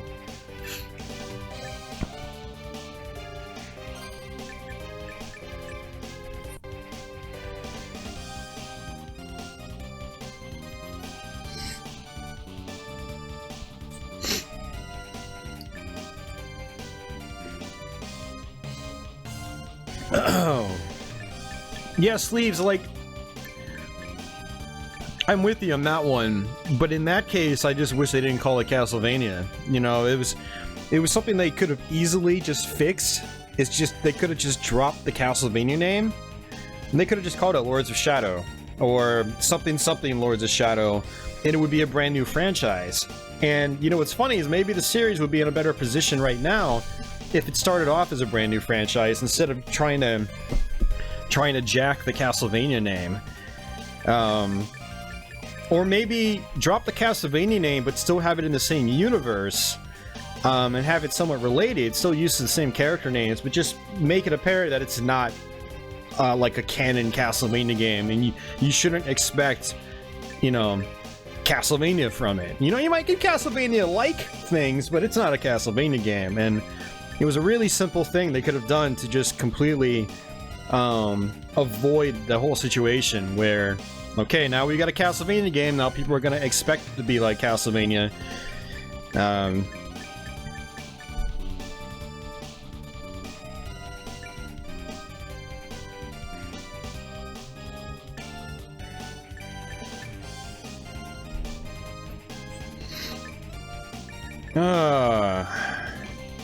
Yes, I'm trying to find some, like, vertical-ish projectiles.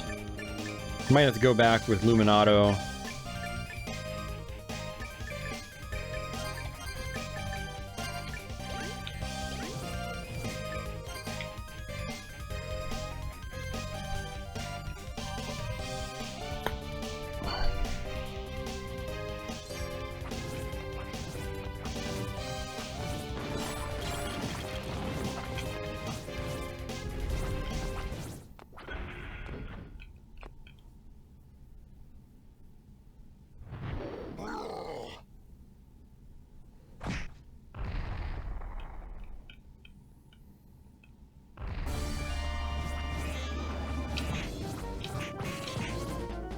Yeah, I hear you, Sleaze.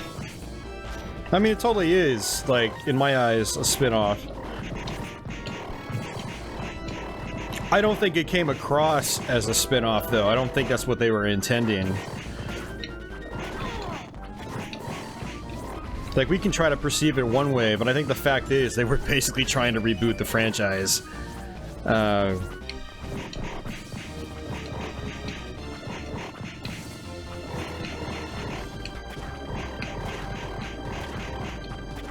A lot of people liked it, though. I mean, I think I read that it was their best-selling Castlevania game pretty much ever.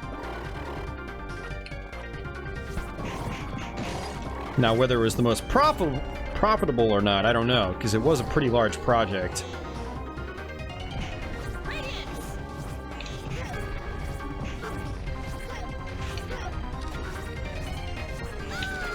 God, again, man. Hey, Christopher, what's going on?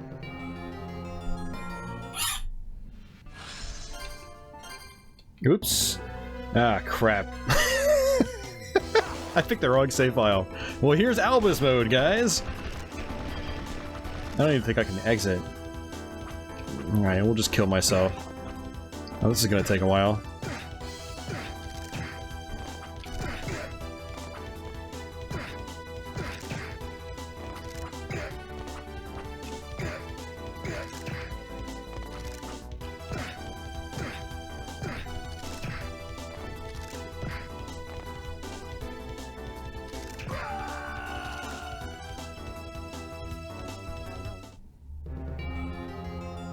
And Albus died early on, thus Order of Ecclesia never happened.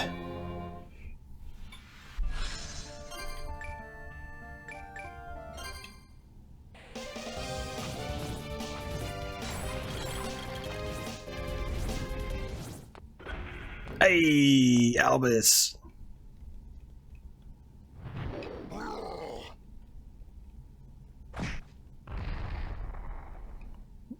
Tony, I would believe it, man. Something you gotta keep in mind, Tony, is that, video games are much more popular now than they were when Castlevania was at its old school peak. Games have the potential to sell way more copies now, faster than they did back in the day.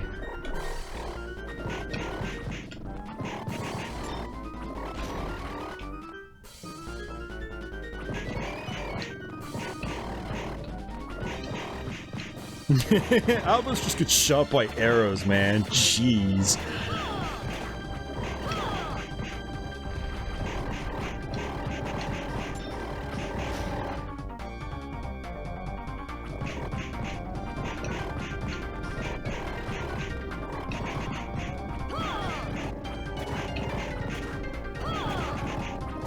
Yeah, the game is kind of depressing, Claude. I think that's one of the things I really enjoyed about the game. Is it crafted a story I actually kind of cared about. Unlike half the other Castlevania games out there.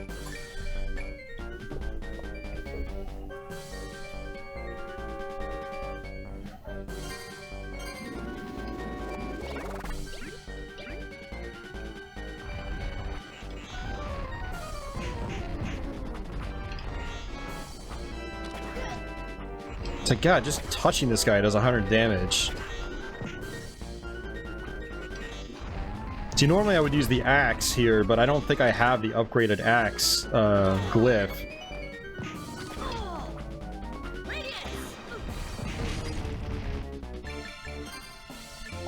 I really don't feel like doing this again.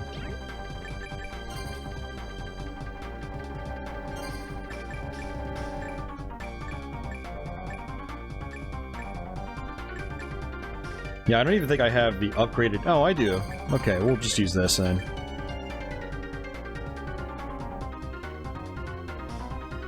Oh, nice, Deadly. Awesome, man. Well, thanks for watching me, dude.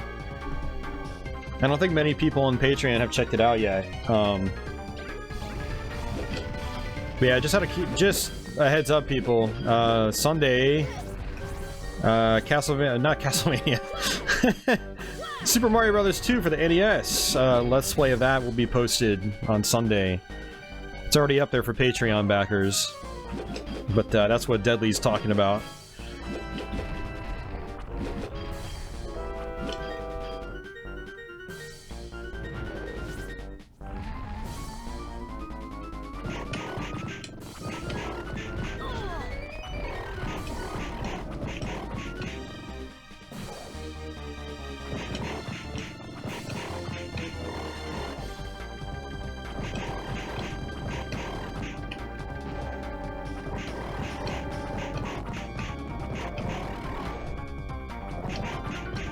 Hey, Sleeves, you can always play some Lords of Shadow. You know, you gotta walk on like every boss in that game.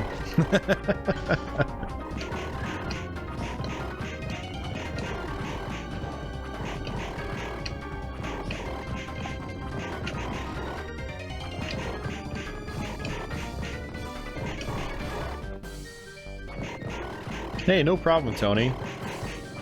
I hope you guys enjoy them.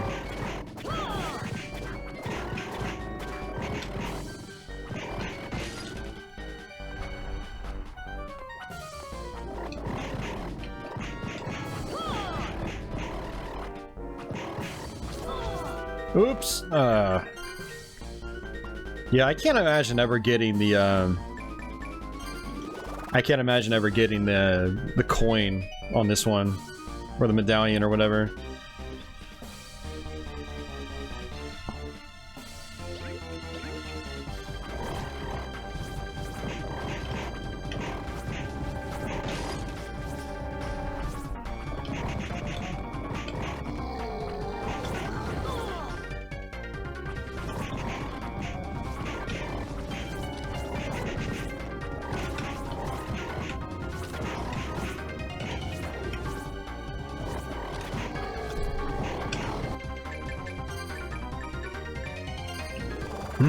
Tasty meat.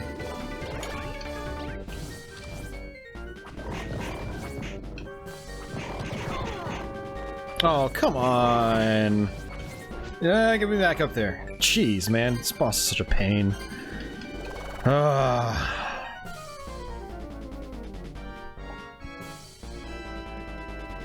Yeah, same here, Deadly. The All-Stars version is awesome. I'm gonna go through those as well in separate Let's Plays eventually.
There we go. Oh, that was trouble.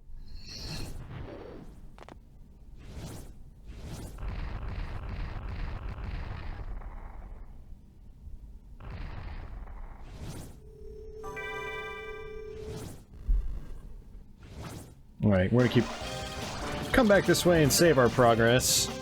Because holy crap, that boss.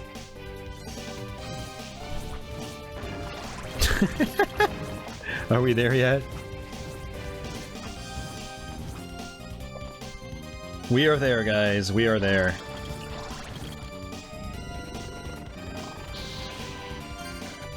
That's actually our first Cerberus head. We need to get 3 of them. And then we can basically go to the last area and then fight Dracula. And Dracula is a pain in this game. But it's all good. Because it's fun. Hey, Brandon, Michael, Mackerts. Welcome, buddy.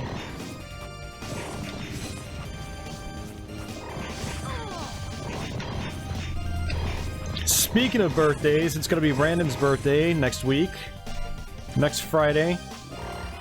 So assuming he doesn't pop in here next Thursday, everybody wish him a early happy birthday.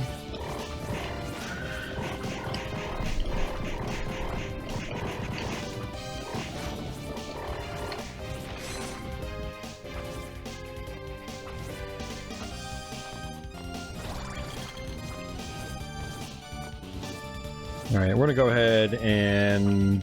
I don't even know why I'm doing this. I can just use a magical ticket. Woof! Glad to be out of that place.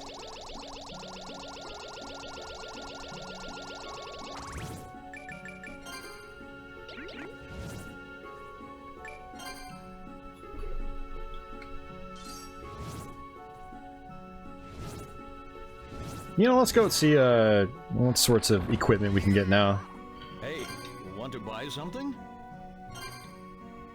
Yes, all of your potions again. Because I had to use them all on that boss. Jeez.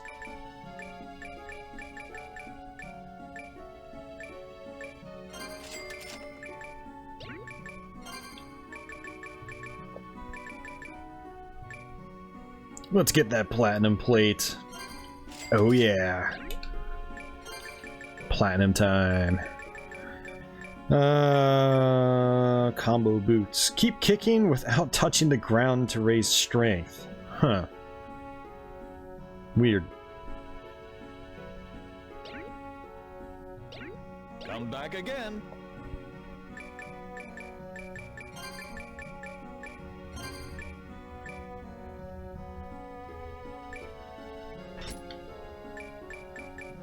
Alright, so now we should take a whole lot less damage.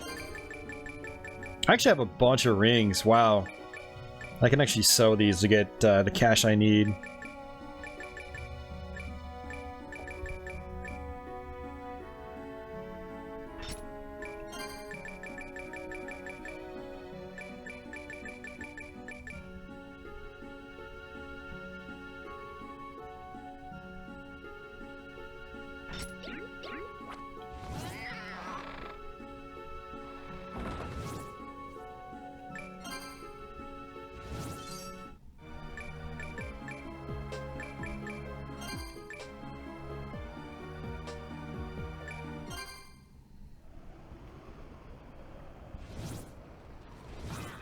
Alright, so I need to go back this way to wrap up these extra rooms. Yeah.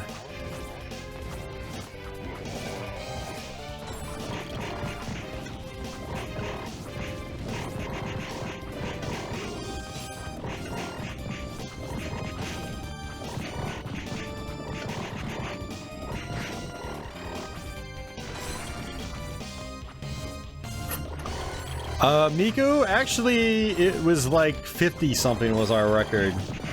It was during our Mega Man streams. And then last week, I think we actually got up to like 40-something for a short period of time. Or maybe it was just high 30s last week. But yeah, welcome to all the lurkers out there.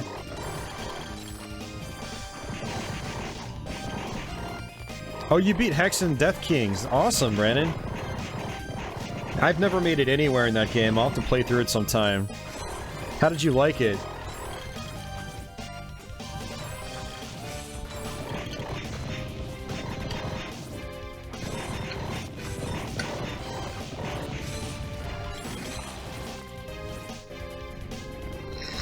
And does it still have hubs, Brandon, or do you just go through it like level by level, like in Doom?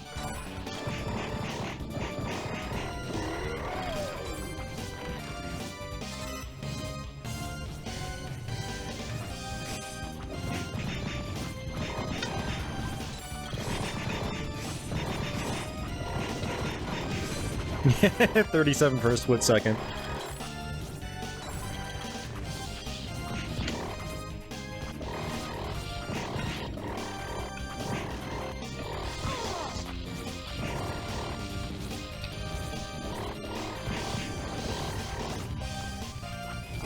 Good, very long, really.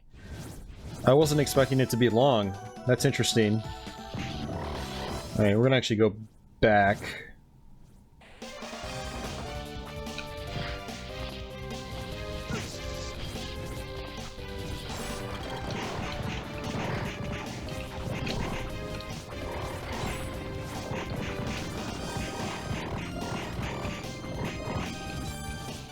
The first world is the longest, okay.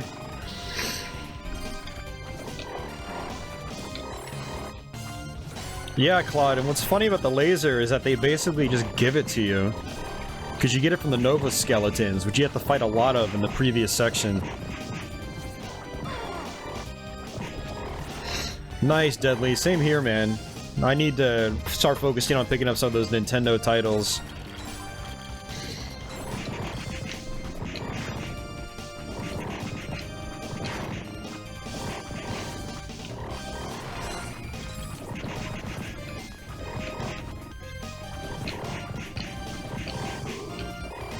Oh, nice, Brandon. Yeah, TNT is pretty cool. If you ever play Plutonia, it's tough.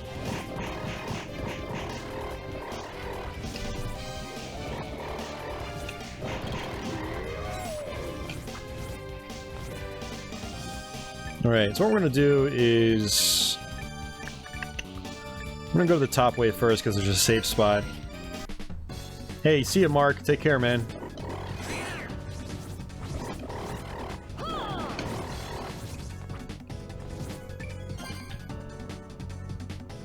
Hey, Wayne!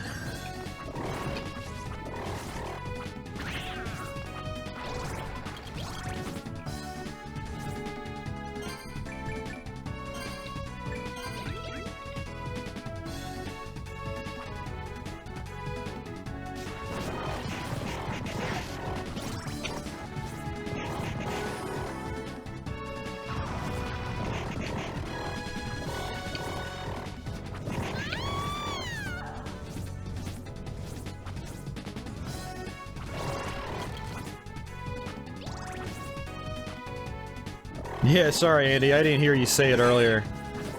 The chat's been scrolling by pretty quickly, and I haven't been paying as much attention to it as I should. Just because, it's a lot going on in this castle.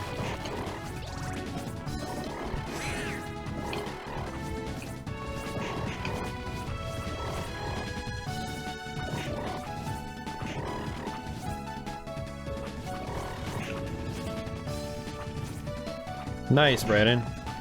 Yeah, you're getting close to the end.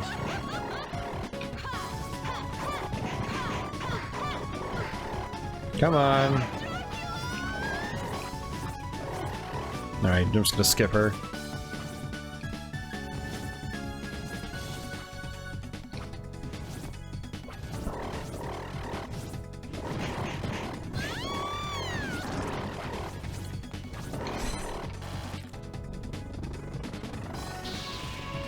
Increases the rate of physical regeneration.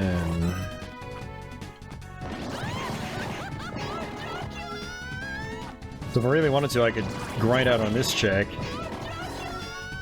If I wanted to get her a rare item. This is actually the best spot to do it, I think.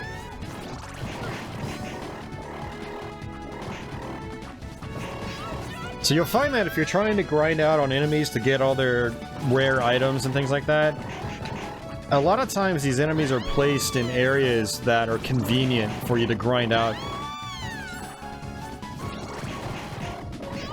So like this chick is right here, you just go back and forth like this.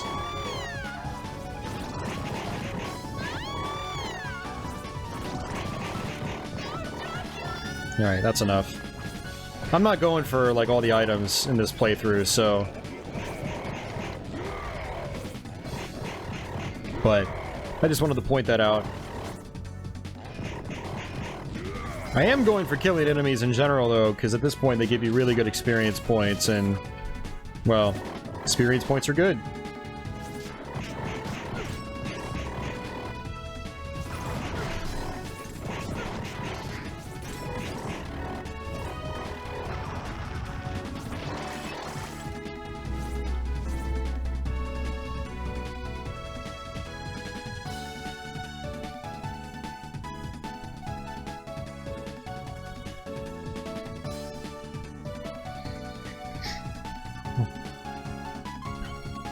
NBA Jam TE 2017. No. Interesting.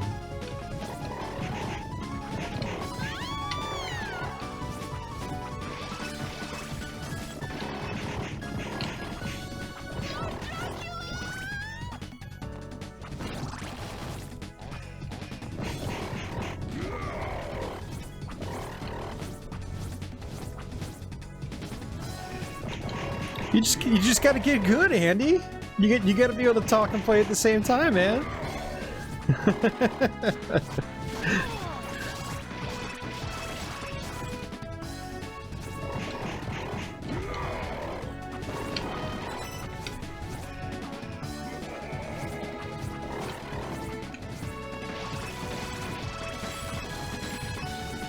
There we go. Yeah, I know a lot of people don't like Mario Sunshine. That's one I absolutely can't comment on because I just haven't really put more than a couple minutes of time into it. I have seen some reviews, though, that point out if you're trying to 100% that game, it is not worth the trouble, from what I can understand.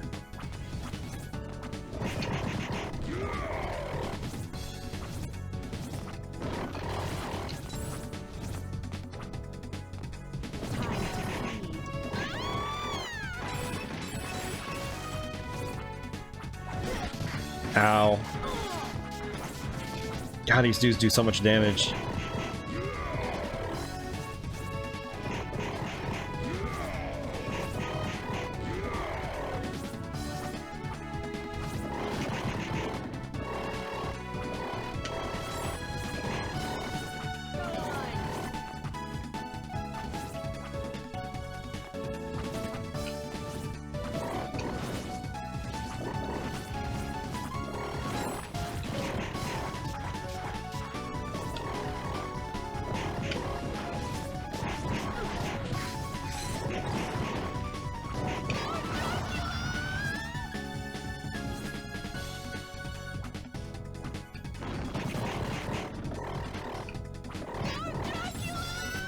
Hey, I got one of her items.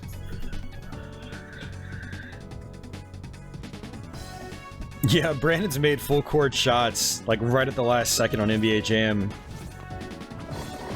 It's funny when he does that.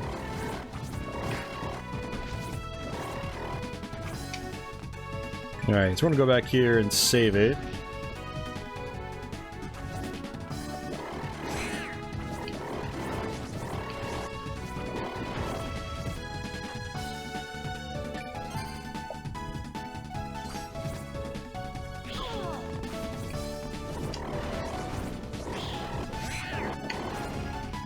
Gonna be close to a level up. Oh no, we're far away from a level up.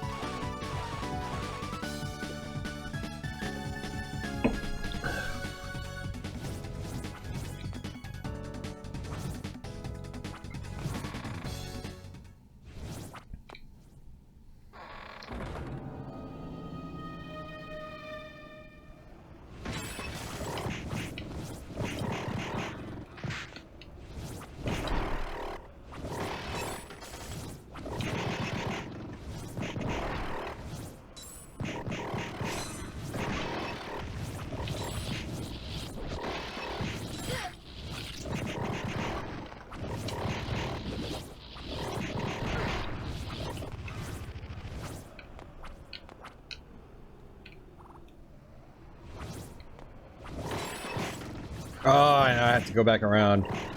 Damn it. It's okay.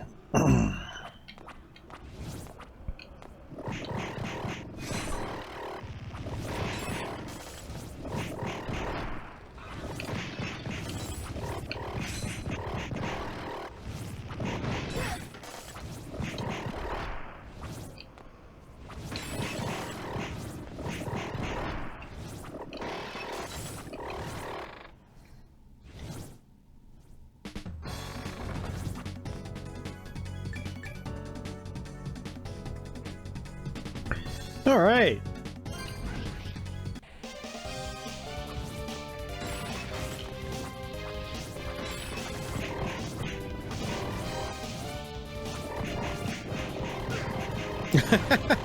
Claude has recurring dreams because of Order of Ecclesia.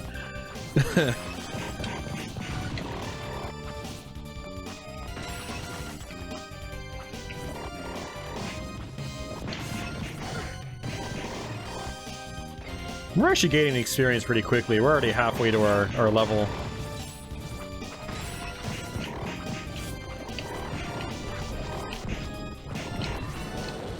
No, Brandon. You're thinking Harmony of Dissonance on Game Boy Advance. This is the third one on the Nintendo DS. So this is way after Harmony of Dissonance, and it's way, way better. Way. Oh god, everything's better than Harmony of Dissonance. I know I'm gonna offend someone by saying that, but it must be said.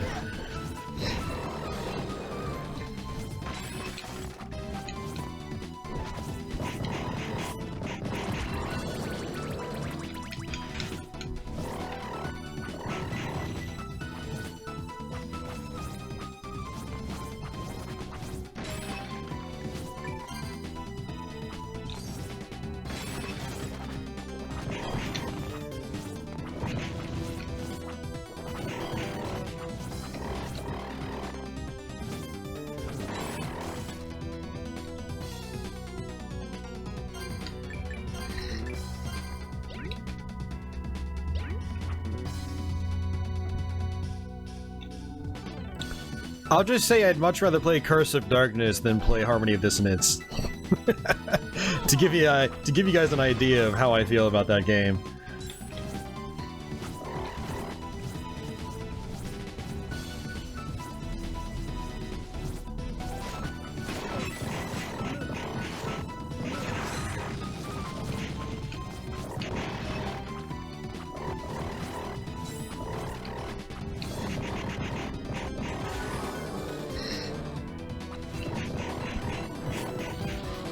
Yeah, Sleeves, I kinda agree with you there. The big breaking point for me, though, was just the overall really lackluster castle design. And the feel of the combat wasn't very good, in my opinion. And the whole thing was just confusing as all hell. Like, it was the most cryptic Castlevania outside of Castlevania 2. And I'd say it was even more cryptic in some ways. Which was awful.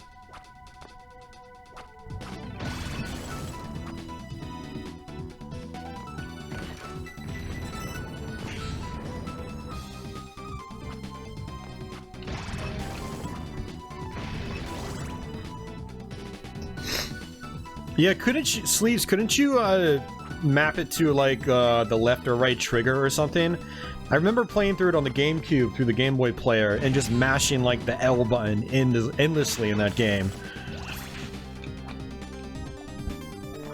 And it's the kind of level design where it's just tons of corridors. Dash left 1,000 times, jump up. Dash right 1,000 times, jump up. Dash left 1,000 times, jump up. Dash right 1,000 times, jump up. Dash left. Like, that doesn't sound repetitive at all.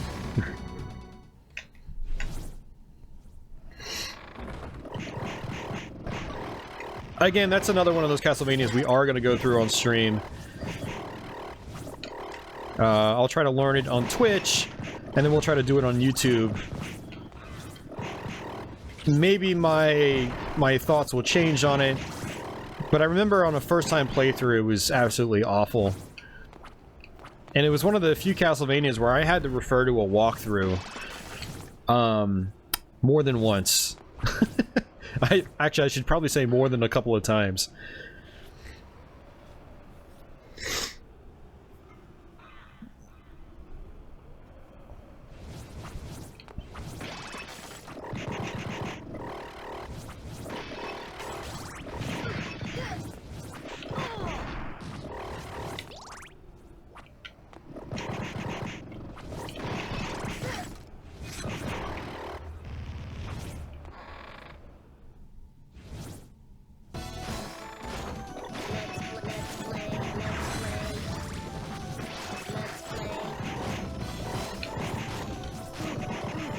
And god, that music in Harmony Dissonance, by the way.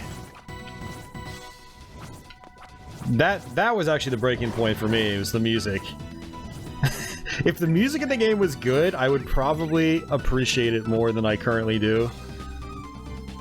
But man, that was some of the most grating noise I've heard on a Game Boy Advance. Wow, this is rare. Ow. Summon Medusa heads in a strangely familiar pattern.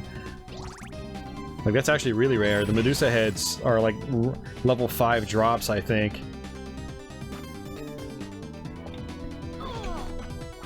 Oh, that was close.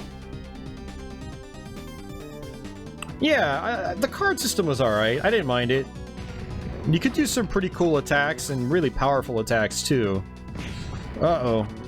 I just realized I can attack on this thing. I didn't know that.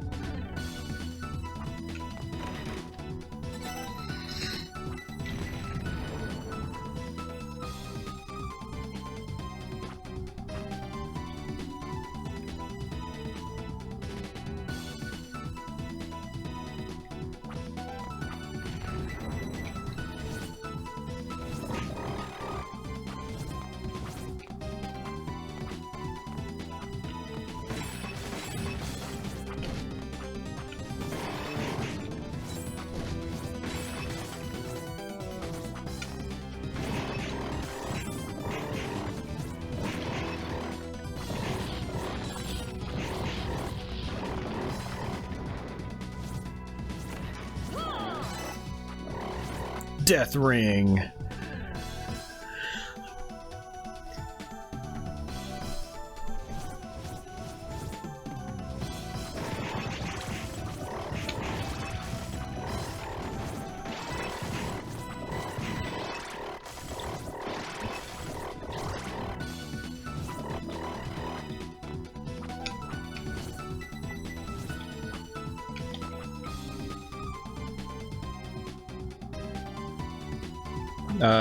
Oops.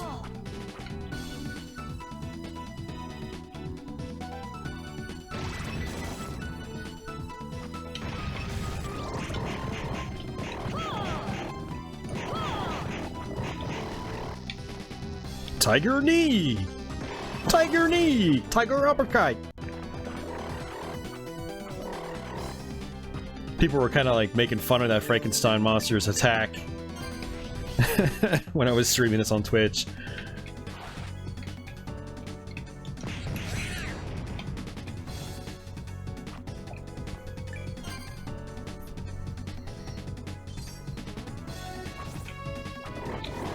I actually want to go back and play through the first Tomb Raider. My brother picked it up. I'm gonna have to borrow it from him sometime. I feel like that's a game I should play through.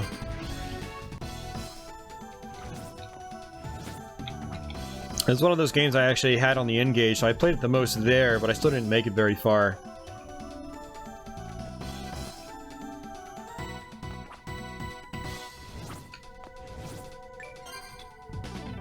Yeah, Smoke, was that you that mentioned the tiger knee on Twitch?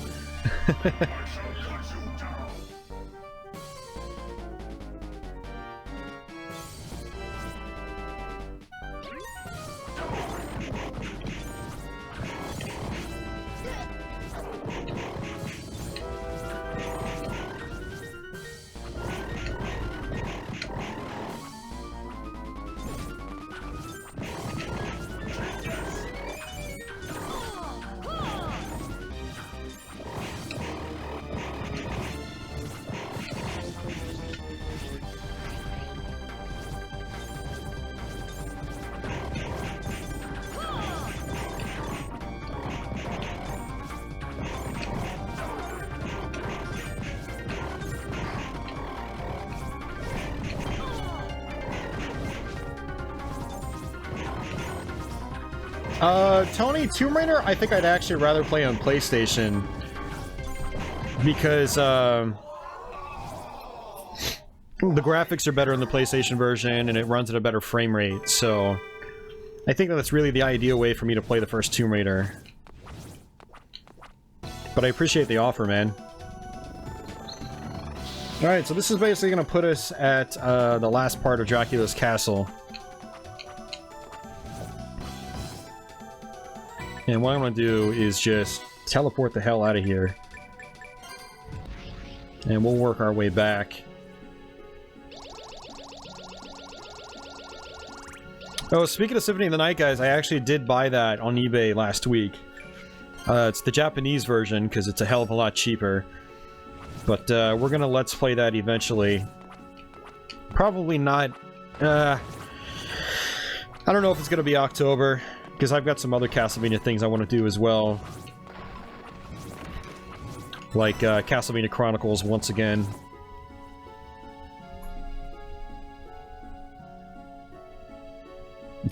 I wonder if bored. I wonder if Death gets bored. What do I want to do here?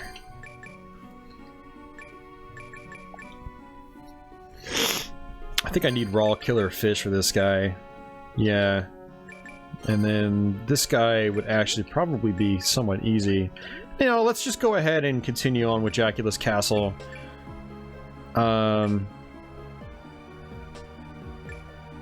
Not without first trying the large cavern again.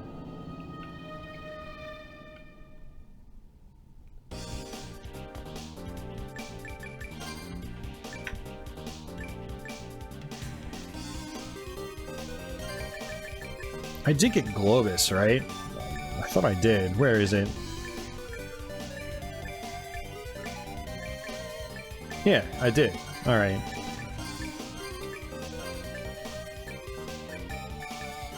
Okay, we're gonna actually go back out and save it again. Because I might want to try this a couple times.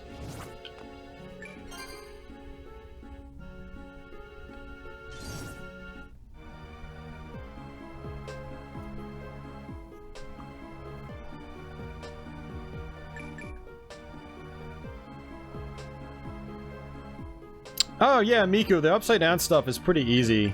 I'm sorry, not easy. It's pretty straightforward is what I meant.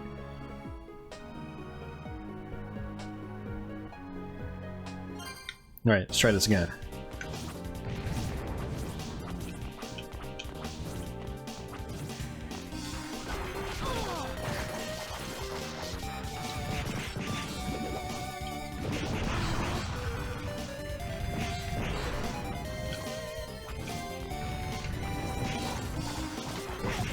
Ah.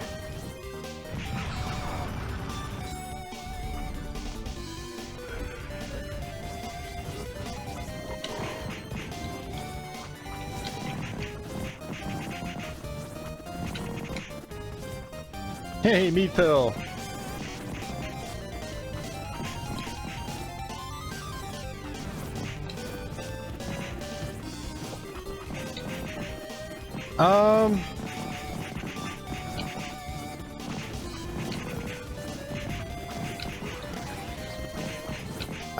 Maybe, I'm not sure, maybe you're thinking of something else, Meat Pill. No, I like Bloodlines a lot.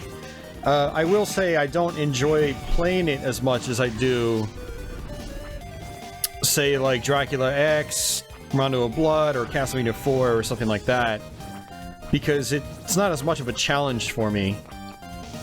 But I still think it's an awesome game. I still love Bloodlines.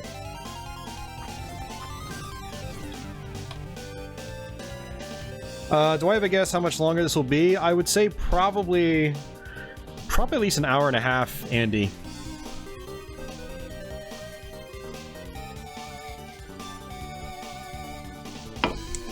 No, Michael, Drac is totally the shredder type.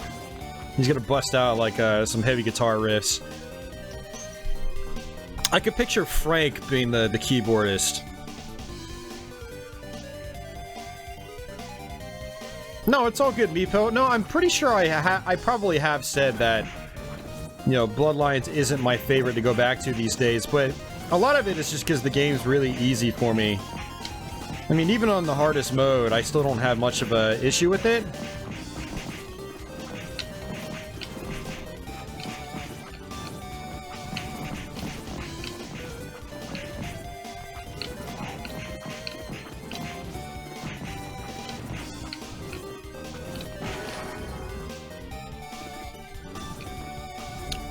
Bloodlines is not less of a challenge in Castlevania 4, but I enjoy Castlevania 4 so much for its other factors. I love the graphics and the music and, you know, the huge sprites, the flexibility of the 8-way whip, things like that.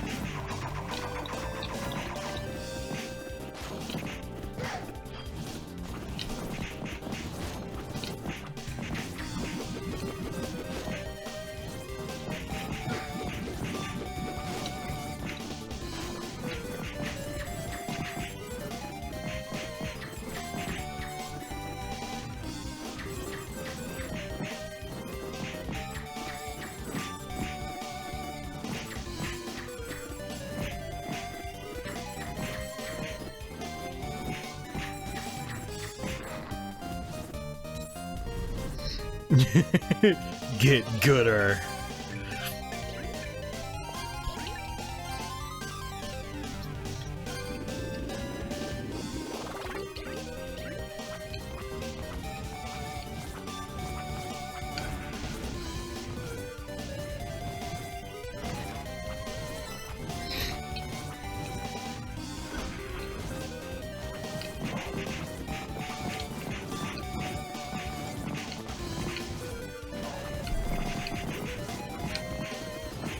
Alright.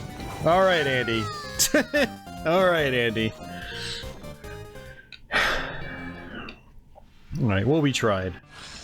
Miku it was, yeah. In Japan, it's Dracula X Nocturne in the Moonlight. Alright, we're gonna...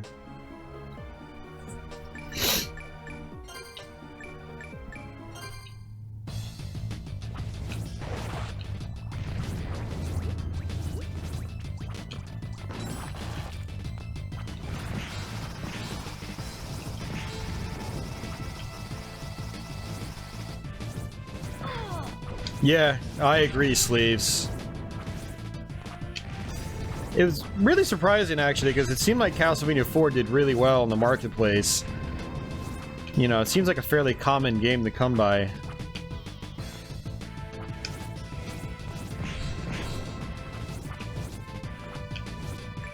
Actually, what we're gonna do is...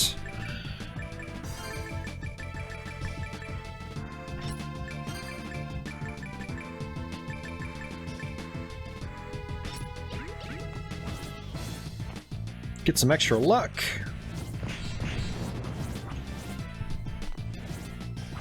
Nice, Meatpill. It's a good buy, man. That would, like, $10? Totally worth it, man.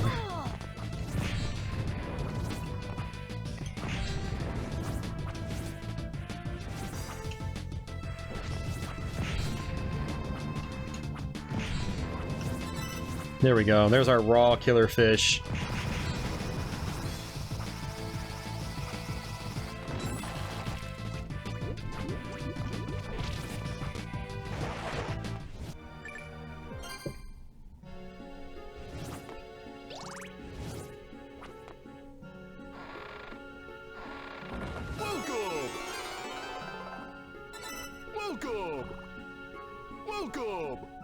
Tasty meat.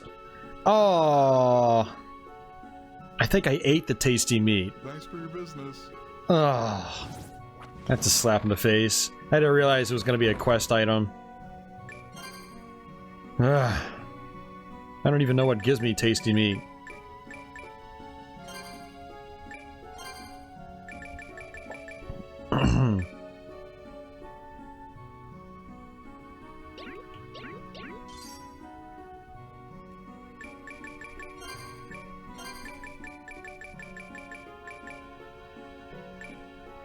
You know, it doesn't tell me where I get it either.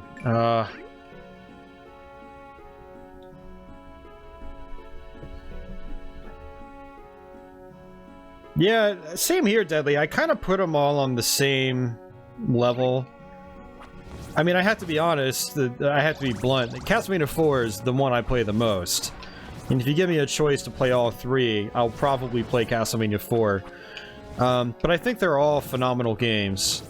So I'm not, like, trying to talk down on, like, Bloodlines or something like that. Like, Castlevania 4 is just the one that really resonated with me, like, the most. They all resonated with me, but at different levels. Castlevania 4 is the one that just kind of, like, hit all the right notes for me. And I still think it's a phenomenal looking game. Like, they really went all out on that game with the visuals. Bloodlines has some amazing graphic effects, but Castlevania 4 has the most detailed backgrounds of just about any classic 2D Castlevania game. Linear Castlevania game, I should say. Oh man, I am getting hungry.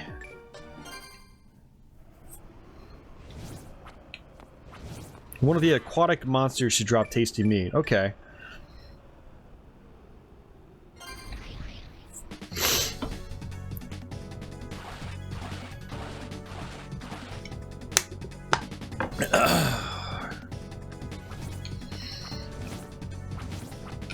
Yeah, same here, Deadly. And I actually just got that. Tony sent me a copy of Chronicles on PS1. So we're going to be playing that on stream very, very soon.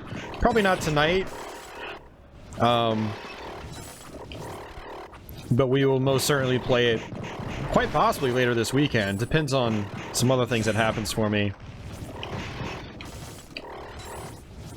I still have to record another Let's Play, and I don't even know what I'm going to do. So that's got to happen first this weekend.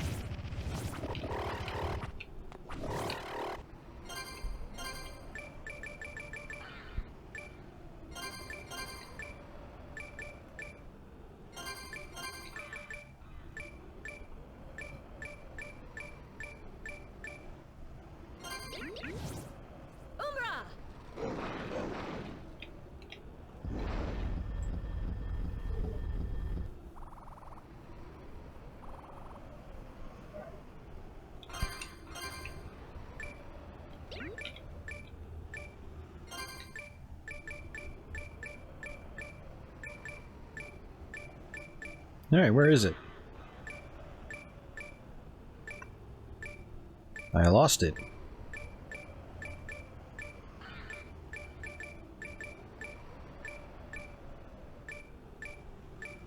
There we go.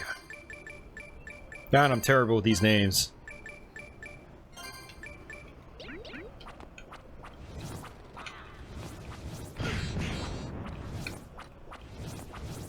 Alright, folks, we're nearing the end of the game. Still got a little ways to go. Because Dracula's Castle is kind of a pain. Or the last area is kind of a pain.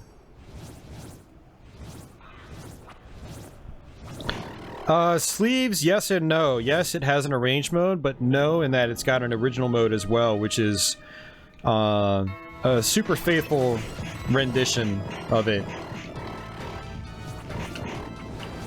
Super hardcore players say that there are some minor changes to the original mode, like, but I've never played the original game on a 68,000, so I can't tell you for sure. But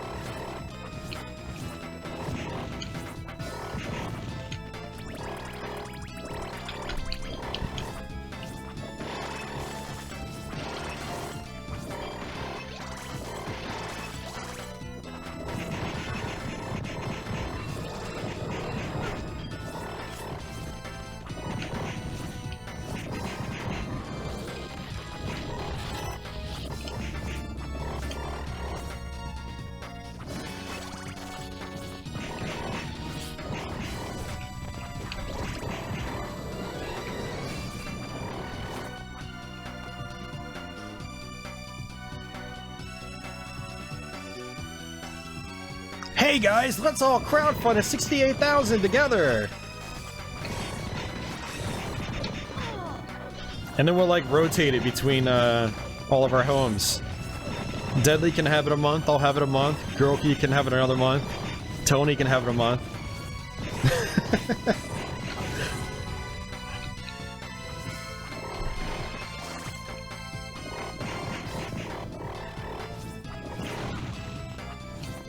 Sleeves, no. The PSP game is a remake of Dracula X. So the PSP game is called Dracula X Chronicles. And so you get the remake of Dracula X, you get the original Dracula X, and you get Symphony of the Night. Yeah, so Dracula X Chronicles on PSP is totally unrelated to Castlevania Chronicles on PS1.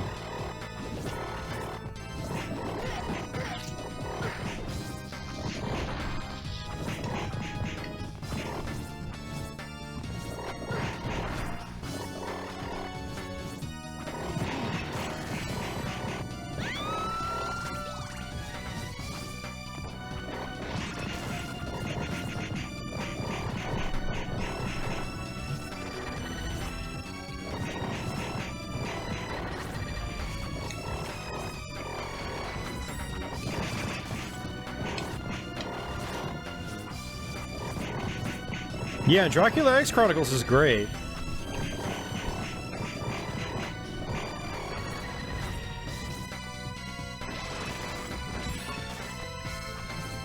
You know what's sad about that, Brandon? If I taught you how to play ET, you would probably actually like it.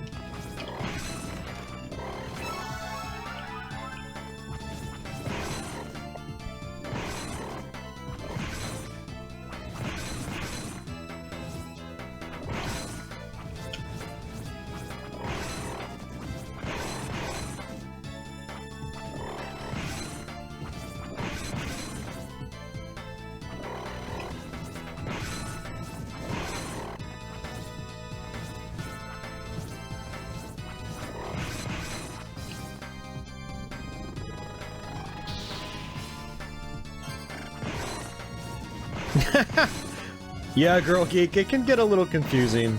It can get a little confusing if you haven't been around the Castlevania block like we have.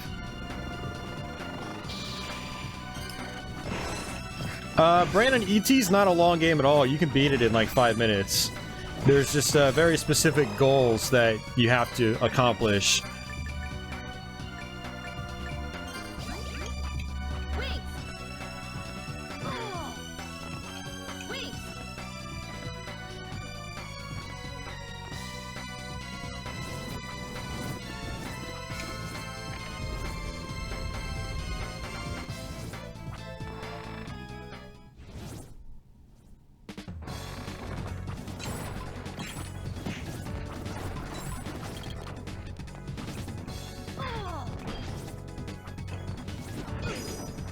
Ow.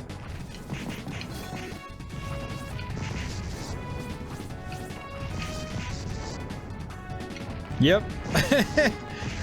Yeah, so you gotta be careful not to use the HOD name. Because there's Despair and Dissonance, two totally different games.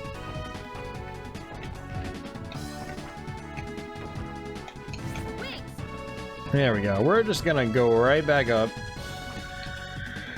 Oh, how do I want to do this? Screw it. We should probably just come back into this save area.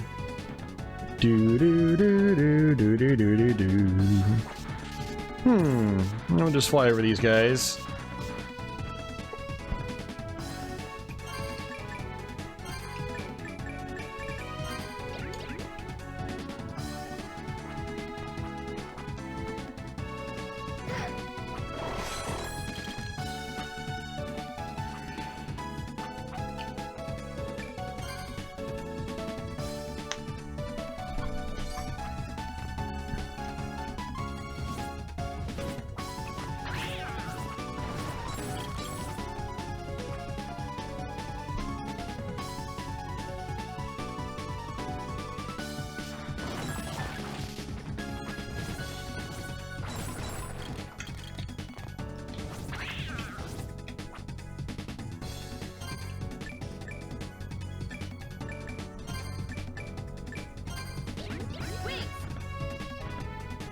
Alright, on our way back.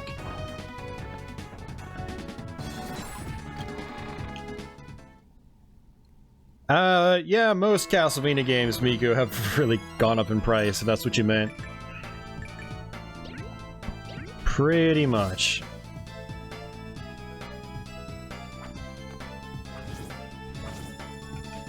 Even the DS Vanias are starting to go up a little bit, so get them while they're still somewhat affordable.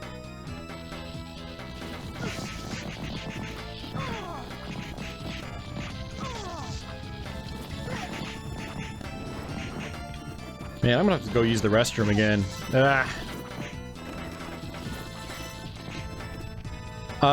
No Snoopy clone. Well, I mean, I guess with this flying ability I probably could, but I don't know. We'll try it.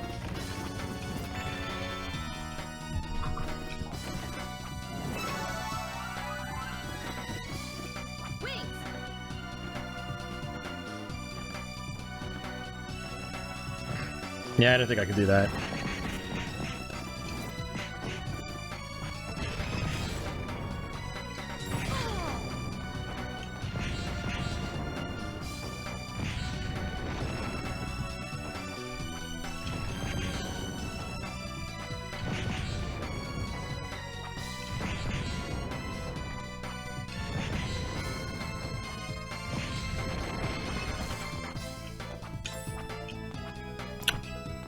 Andy, the game you're talking about might make more sense if you read the manual.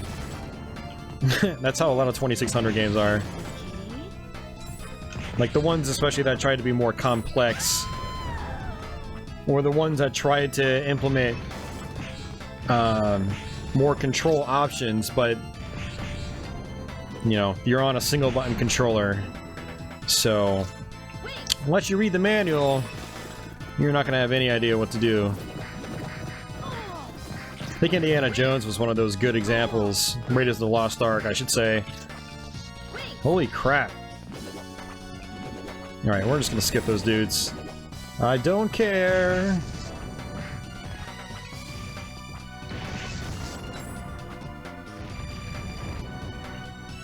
Was there a Princess... No, the Prince of Persia style game you're thinking of is Nosferatu.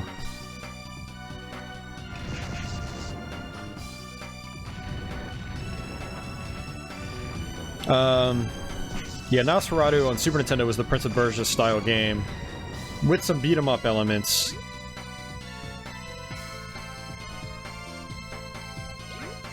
Bram Stoker's Dracula was yeah, I'll just say that. Please don't kill me. That was close. I don't want to use any more potions. I'm gonna have to.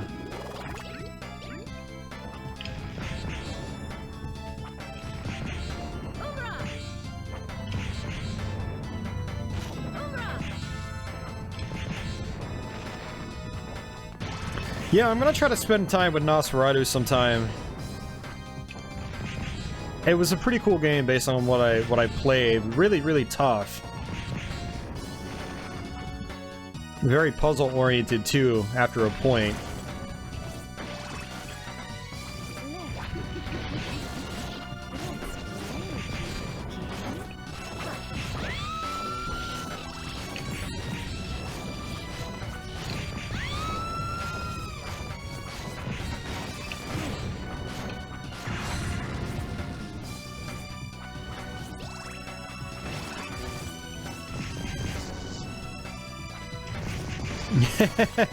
Yeah, that Dracula game is pretty horrible, but I could totally see it scaring people. It was definitely was a creepy game in terms of like the atmosphere and whatnot. Just the overall vibe of the game was creepy.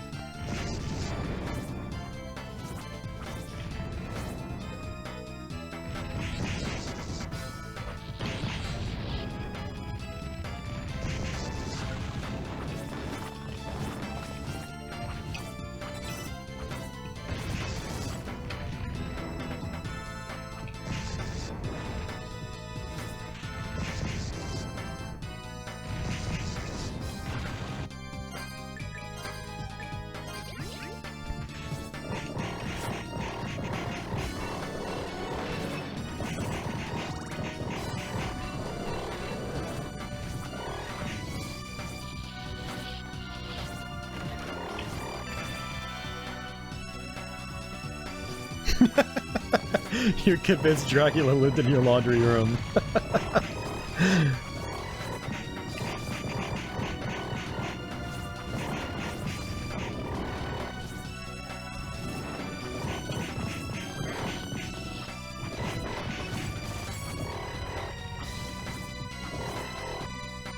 Alright, we're gonna skip back again to save it. Oops.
Check Drax's coffin.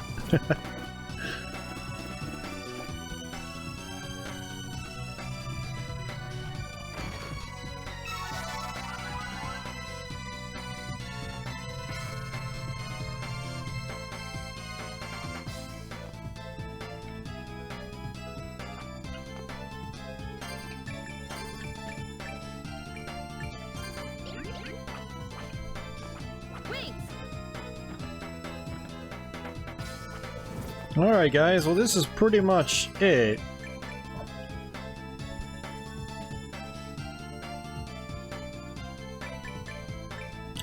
This is gonna take us some effort. Drac always kicks my ass, so...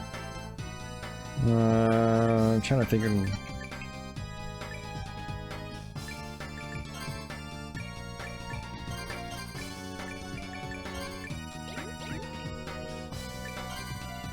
Alright, I'm gonna step away to use the restroom again, and then I will be back in a minute, and then we'll try to fight Dracula and see what happens.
No Subway, Miku. I like Subway, Tony. I actually had a 6-inch sub for basically breakfast today. Well, breakfast for me is the afternoon or early night. But then I also bought a 6-inch sub from the grocery store, which is a totally different type of, you know, sub. But it's good. I'm gonna eat that once I'm done here. I'm actually really, really hungry. It's been about 6 or 7 hours since I ate. I've just been munching on like some cashews and some peanuts.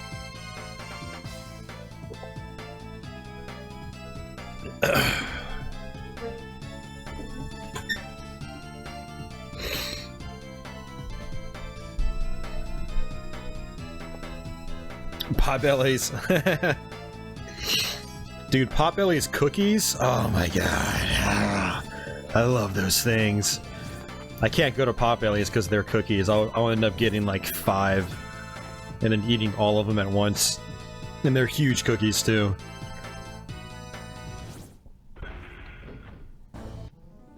I will toy with you.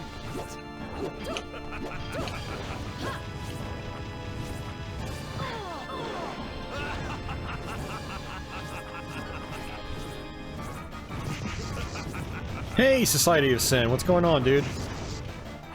Hope you're doing well.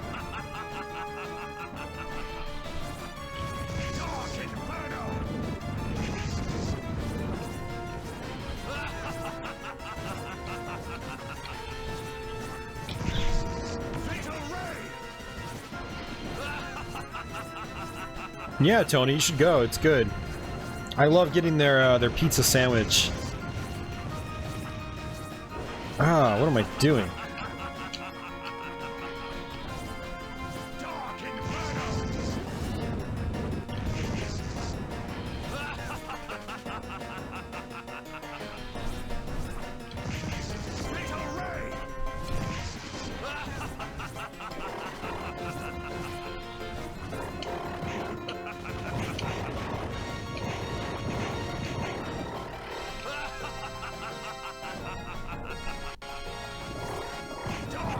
Yeah, I hear you, Girl Geek. I'm at that point where I still eat it, though. I'm like, I know it's absolutely awful for me, but I also hate my life, so... Nom nom nom nom nom.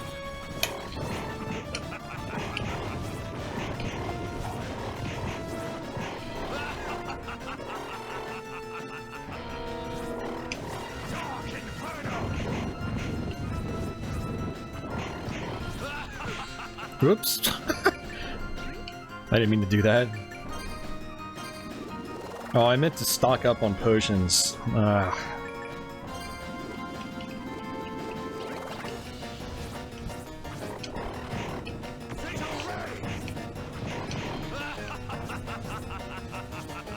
Paisanos, they do subs? I didn't know that, Brandon. I thought they were strictly pizza. We need to get a Paisano pizza sometime, dude. I haven't had it in ages. And I'm talking like over a decade.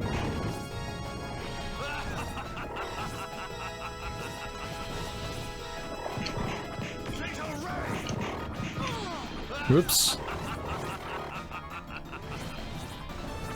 Oh, you can't eat cheese. Oh, that's gotta suck. Cheese is glorious. I mean, I'm sure I could live without cheese, but man, cheese is one of my favorite things to eat.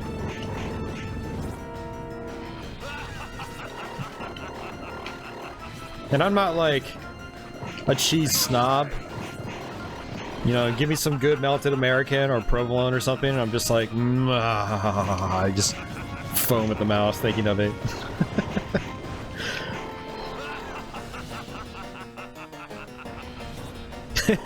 Cheese is life. Alright, well, I should probably use the super potion.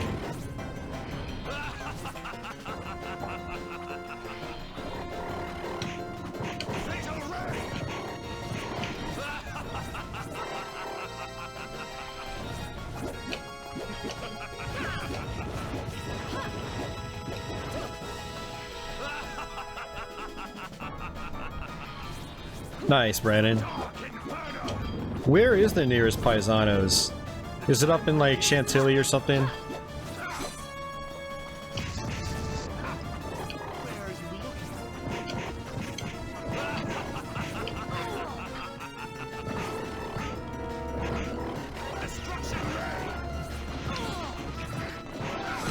Crap.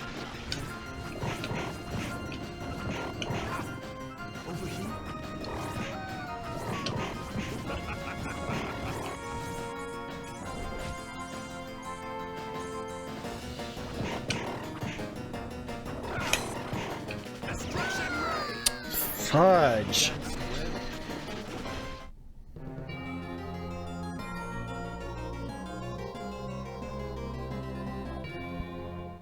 Yeah, Firehouse subs, I went there once and no, twice. I like the subs, but man, they're messy. Like very, very, very messy.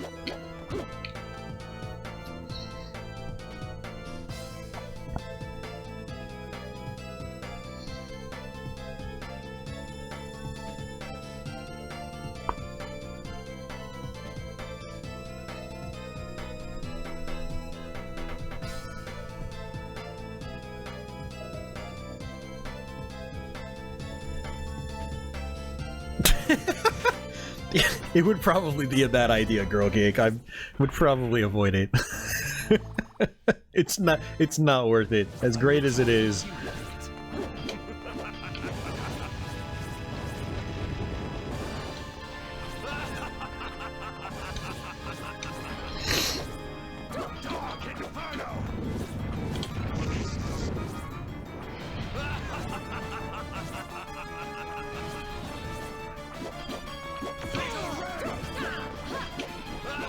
I thought I keep making that mistake.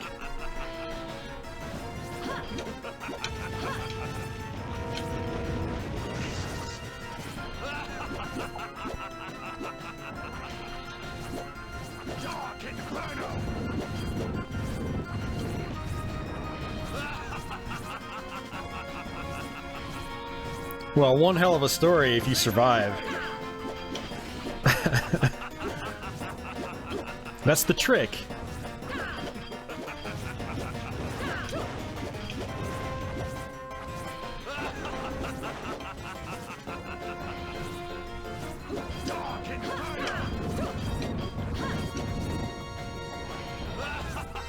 Brandon, when's the last time you had a Paisano's pizza? How's their pizza hold up? Herbert's and Gerbert's is good. I've never heard of them.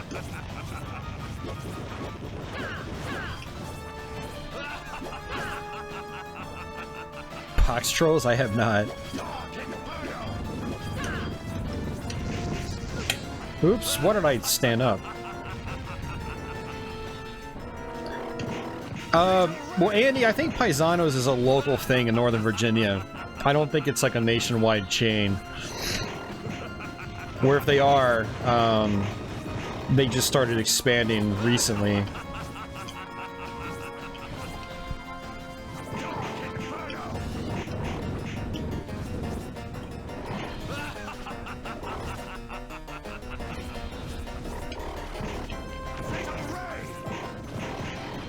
Well, Brandon, we should get it sometime and try it out.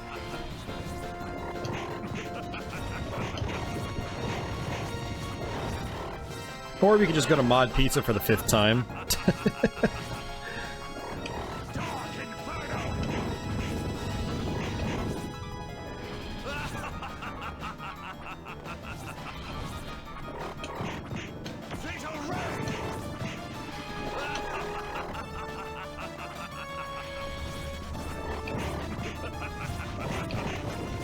Oh, Box Trolls is a movie. Okay.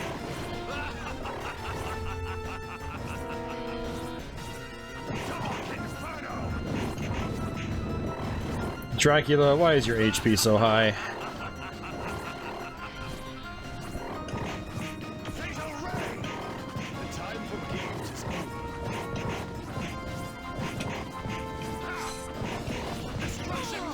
Ah, crap.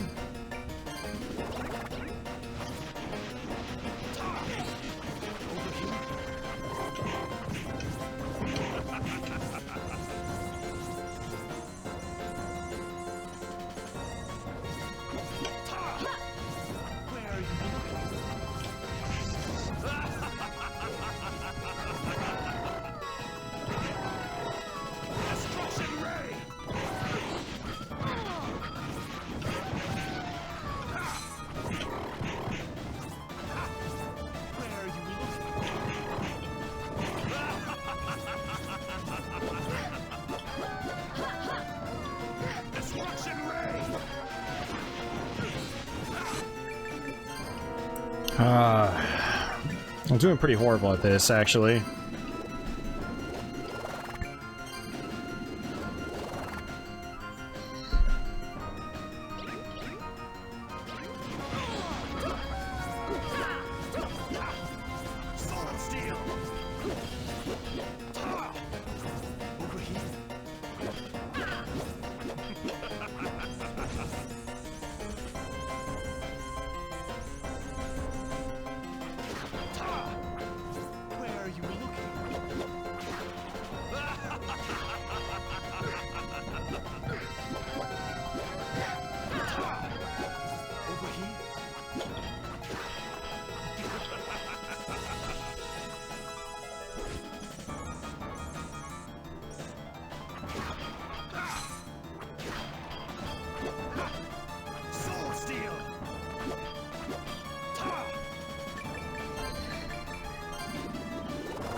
Oh, you know what I forgot? I'm still using the thief ring and things like that. Oops. This would probably help a little bit. Probably not a good idea.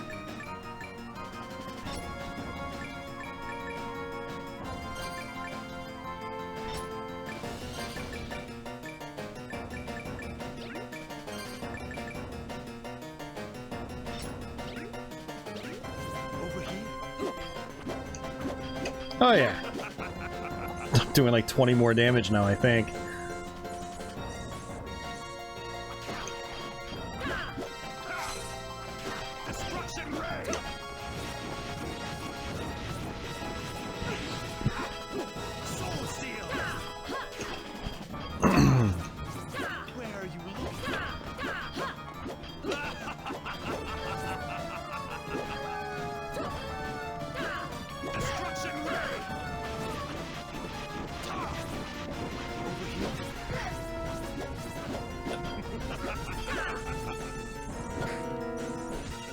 Crap.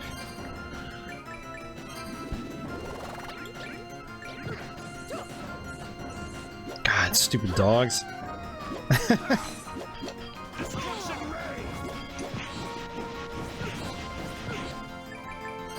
Was that 1 HP? I think that was 1 HP.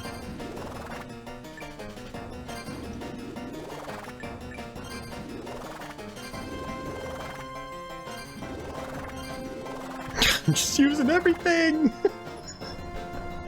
Shanoa's gonna weigh 300 pounds by the time this is all said and done. That won't work. No.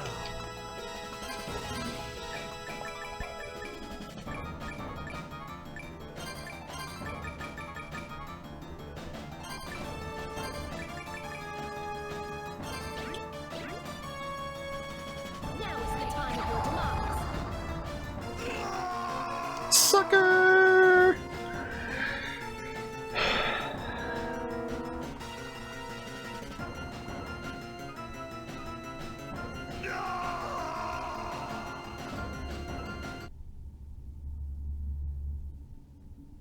Yeah, Dracula's tough in this game.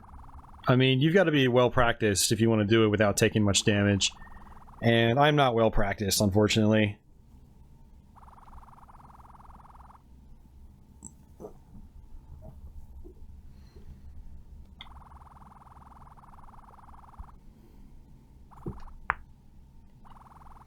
No, that's right, I said I was just going to skip through all this. I skipped everything else, might as well just skip the ending.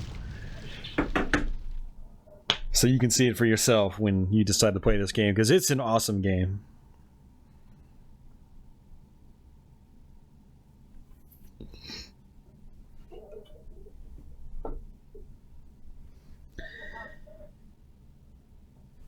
Data has been saved. So there you go, guys. Order of Ecclesia. We'll probably play for just a little bit longer and do some random side quests and stuff like that to wrap up the stream. We still have probably about 40 minutes. Actually, how long was last week's stream? Let's see.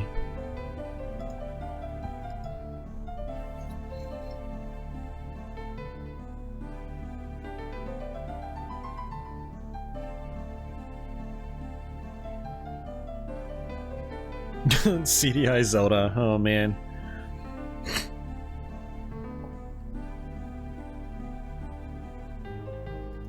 It's 3.5 hours.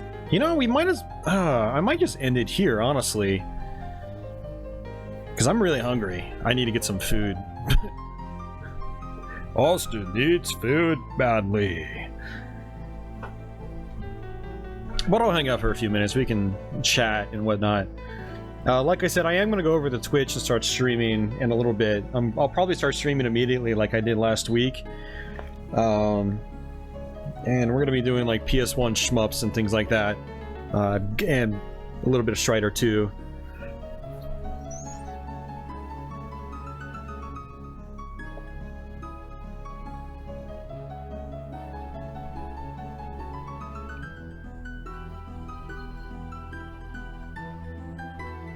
Now we're all starving.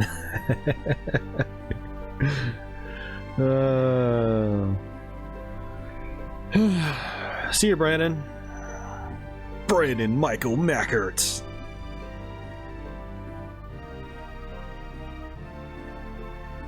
Thanks, Deadly. Hey, see ya, Andy. Happy birthday, man. I hope you had a good birthday.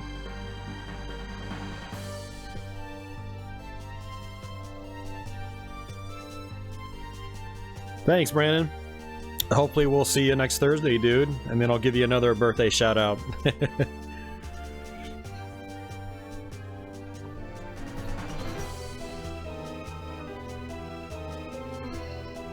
So that was actually pretty good timing, too. I mean, that took us about 6.5 to 7 hours to complete this game. Not counting breaks and stuff like that.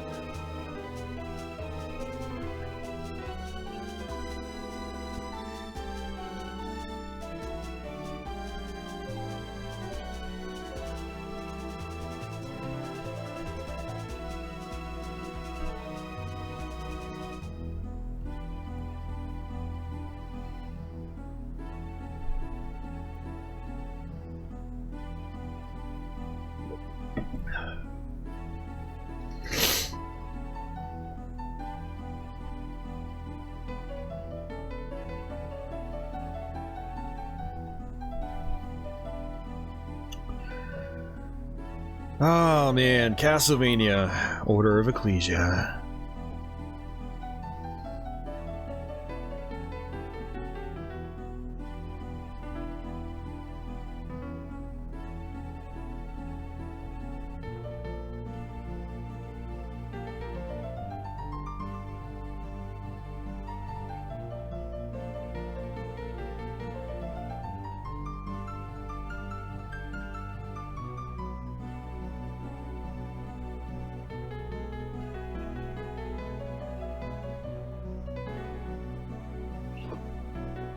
It's still your B-Day. Every day is a B-Day for Miku.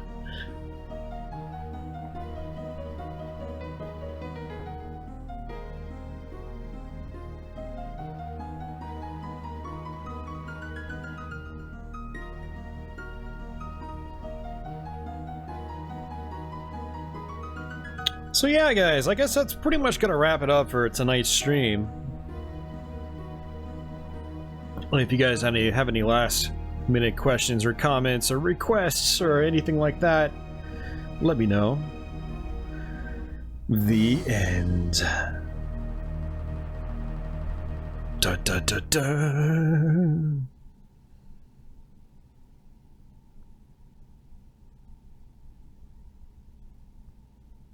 Nice, you made some pasta? Hell yeah.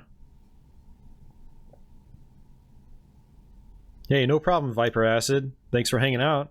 Hope you enjoyed it.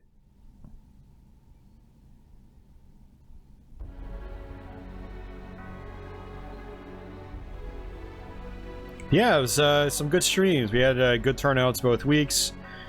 Lots of good chat both weeks. And as far as next week, I have no idea what I'm going to stream.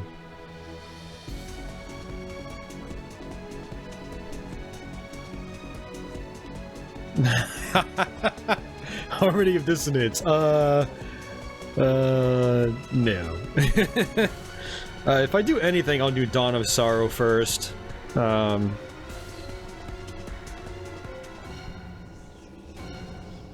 Hey, right on, Deadly. I'll see you over at Twitch, too.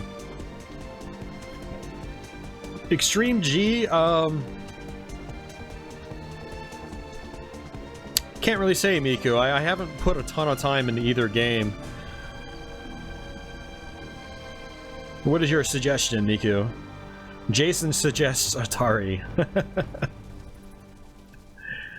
Well, that is a possibility. I'm not sure if I'm in the mood for it, but it is a possibility.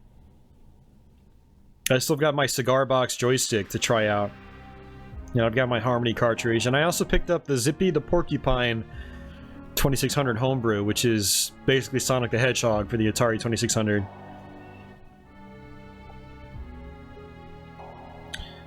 Tony, I'm definitely not doing Portrait of Ruin on YouTube until I play through it on Twitch. It's been a while since I played the game, so...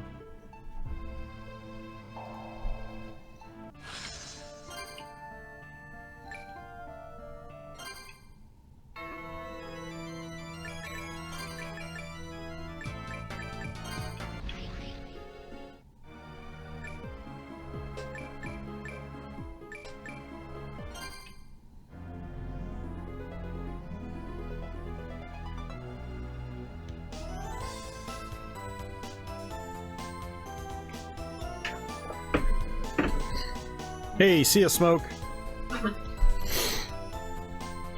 Thinking of the games Tony sent. Well,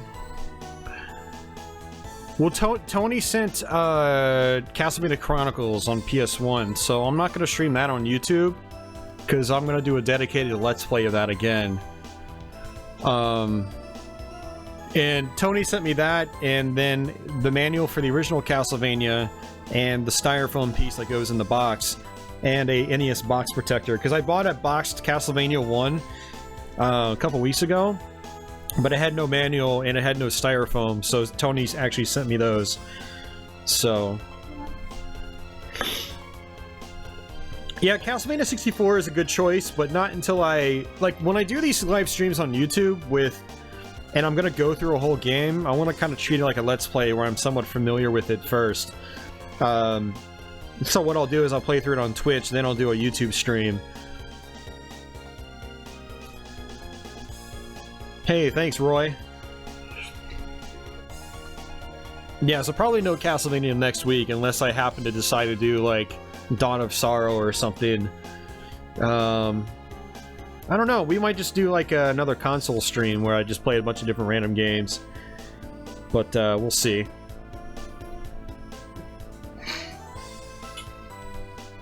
Harmful Park for the first time last week. Nice. Yeah, I still haven't played Harmful Park, but I want to. Unfortunately, it's not looking like I will anytime soon, thanks to the price.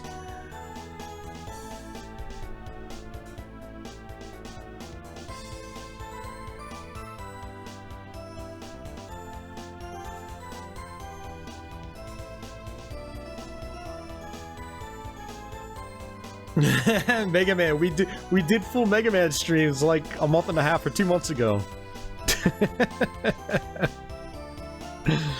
Oh man. Right on, Sleeves. Yeah, I'll have to think about what to stream next week. Lately, I haven't been thinking that far ahead.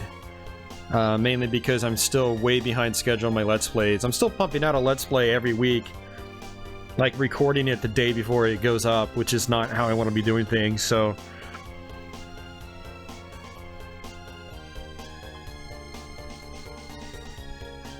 But yeah, we'll see. We'll see.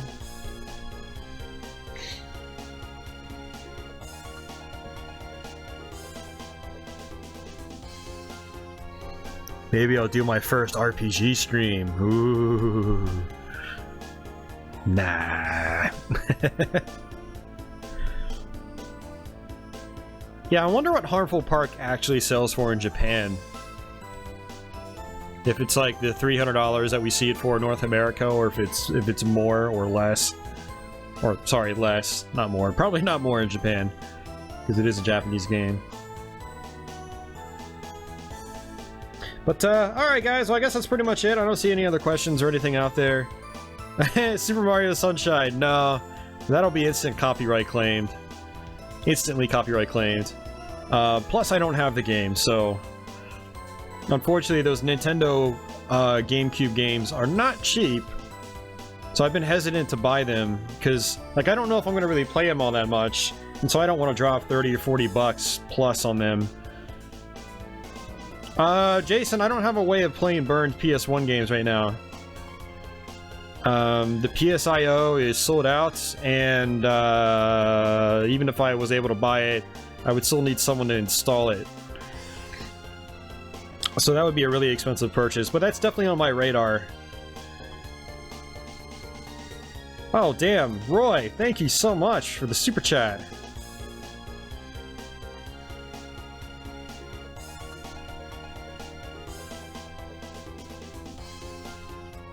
Hell yeah, Roy. Thank you, sir.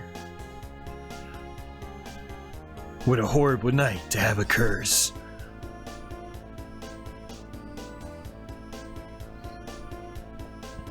Yeah, so for those of you guys that aren't on Patreon, the video that's going to go up Sunday is going to have everyone shouted out from last week's stream that submitted super chats. And then Roy, I'll get you on the Let's Play after that, because the Let's Play is already done and uploaded. It's just not public for non-Patreon backers yet, so...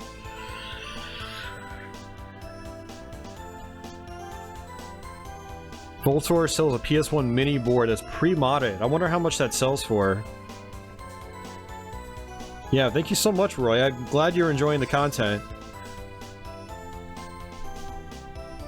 And thank you for the super chat. The super chats go a long way, guys. they really do. Especially with how much I've been buying, like, PS1 imports to stream and do specific videos on these last couple of weeks. Not cheap, so... The board is $65. Okay. Oh, that might be something I'll have to do. Because I can't keep up buying these PS1 games too much longer.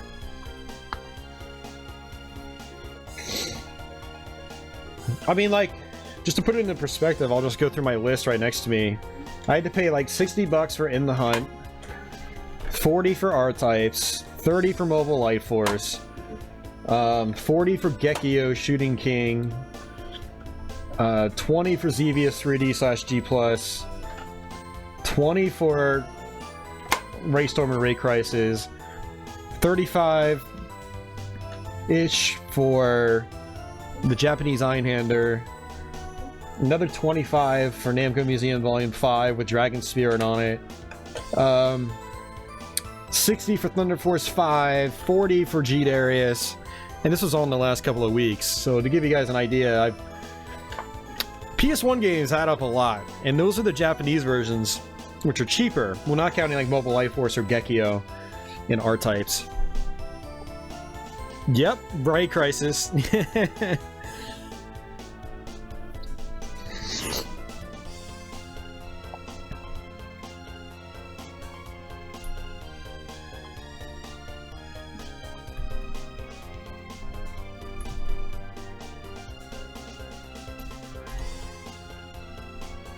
PS1 Mini pre-modded main board.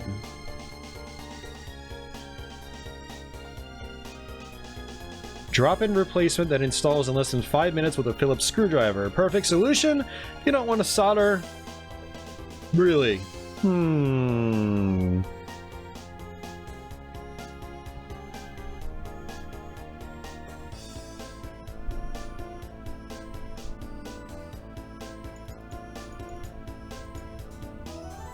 That actually sounds really awesome, Jason. I think I'm gonna buy that.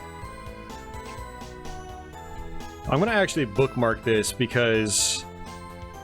Oops. No. Bookmark, not drag the tab over. Yeah, I'm gonna bookmark that. I'm gonna have to see if I can buy it now or if I'm gonna have to wait. But that's awesome. That's my kind of solution. I mean, I would prefer something like PSIO. But I mean, that main board dropout or drop-in replacement is much, much cheaper.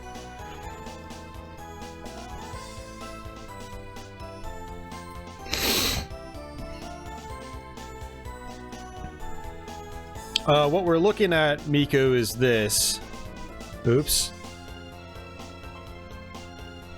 Wrong one. We're looking at that, Miku. That should give you a link that you can click on.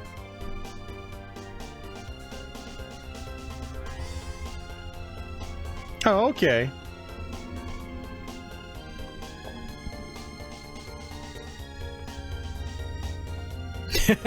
Famished. Later, sleeves. Hopefully we'll see you again next week. Take care. It was good chatting with you.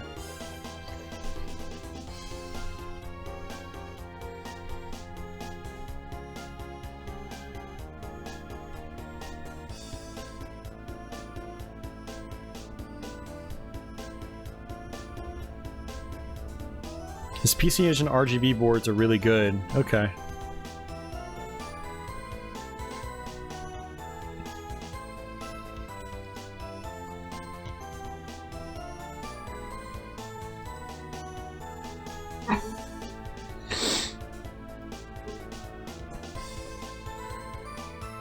You know what would be nice is if he would just sell the whole PS1, like... So he's got the main boards, but... these must have been a part of, like, PS1 units at one point in time. So it'd be nice if he would just sell the whole shebang. You know, PS1 the power supply or something at least. I'd pay more money just for that. Makes me wonder what he does with the other shells. Tony, it plays CDRs, so it doesn't matter if it's imports or whatnot. Well, I guess that's gonna be my ticket to Harmful Park and some of the other PS1 shmups that are a little... like, I'm not willing to, like, drop the money on, because I just don't know if they're any good. There's some, like, kind of like B and C grade PS1 shmups in Japan that look kind of fun, but like, nah, I don't think I want to drop $50 or $60 on them just to try them out.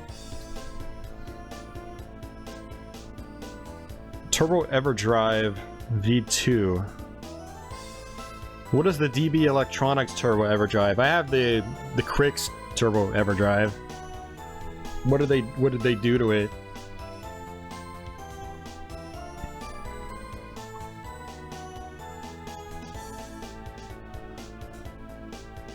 Yeah, basically, Gary, Deadly, you just unscrew your system, take the old board out, and put the new one in. So it's basically pre-modded for you, which is nice.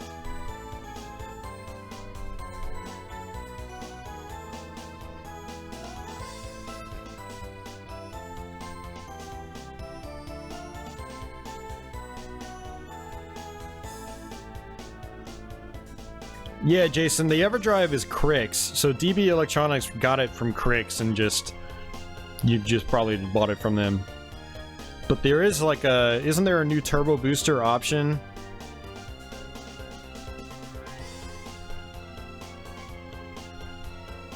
Yeah, I have the original Turbo EverDrive, and I have to look into it and see what the version 2 offers that the version 1 doesn't. I don't think there's a huge difference with turbo graphics, but I'll have to look into it. DB Electronics makes the graphics booster. Okay.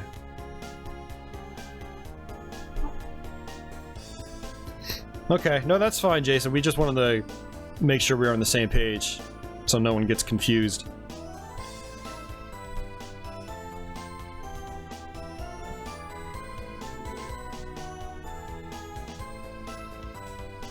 That's cool. I'm definitely going to buy this PS1 drop-in board, and then we can try to play some of the much more expensive PS1 titles.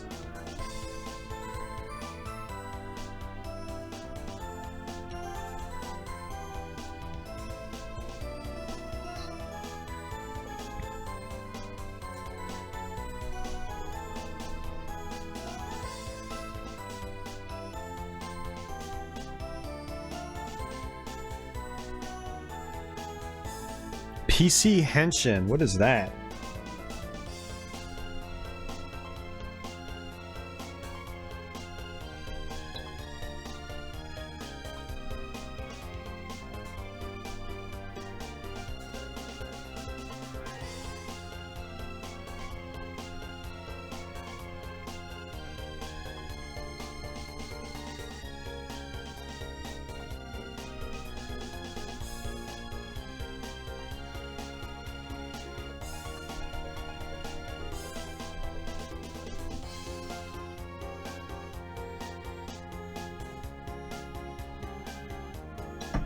I want to check that out real quick, actually.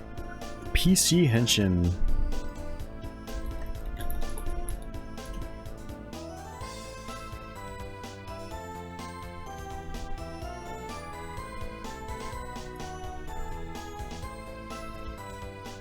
Oh, that's it? Oh. Well, I don't need that. I have a Turbo EverDrive for that. But I mean, that's useful for people that are all about, you know, collecting the games and playing the real games.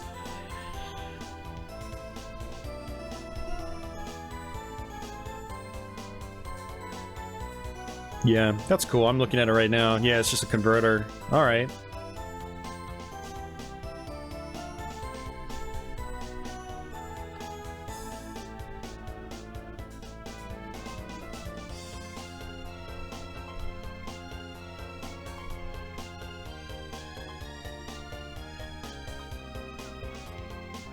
I wish his website was a little bit better, though.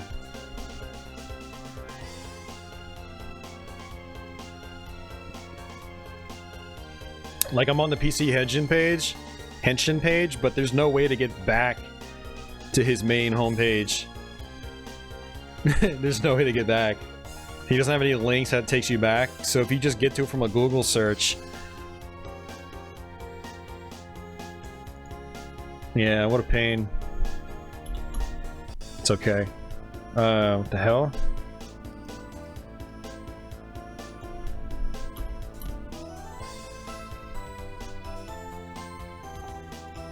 There we go, db-electronics.ca. Okay.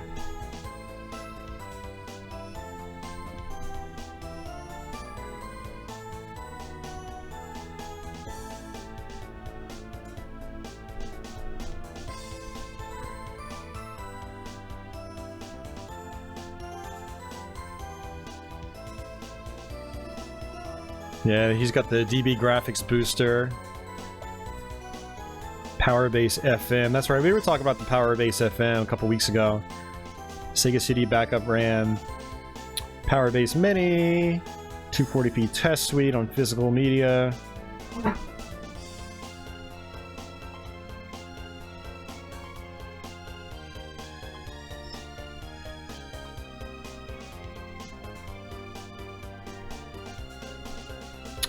Girl Geek, there was no home button.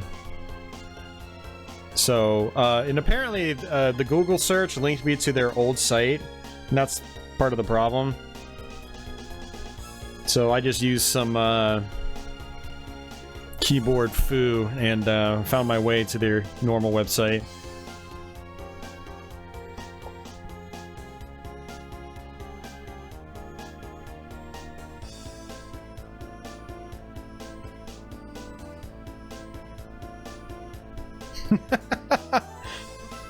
Well, I'd say Girl Geek, the pinball machine's probably going to be a little more expensive than the other ones, depending on what you're going for.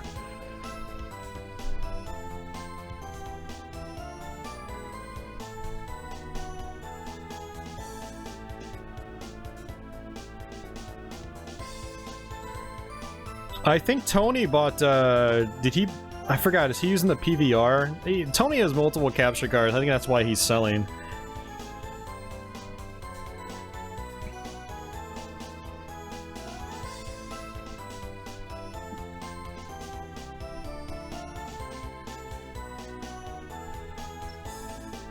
Yeah, this guy has some interesting stuff. Not a whole lot that's useful to me, because I,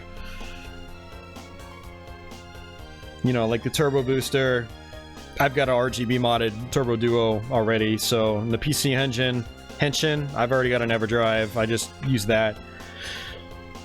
And there's definitely some good stuff here for people that are really all about, you know, legit collecting.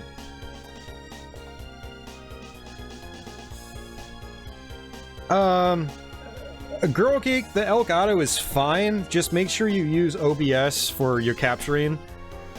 Bring it into OBS and record through OBS and you won't have any problems. But the Elgato recording software is super finicky. I've had a lot of corrupted recordings, and so I just started going through OBS, and it pretty much works 100% of the time.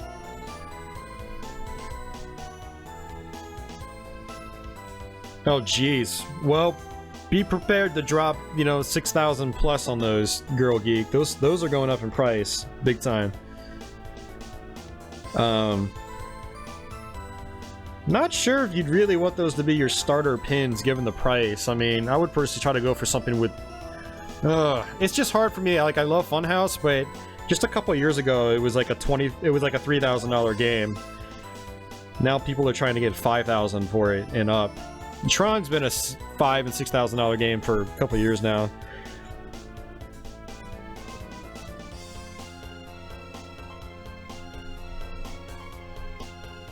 Yeah, pinball's expensive.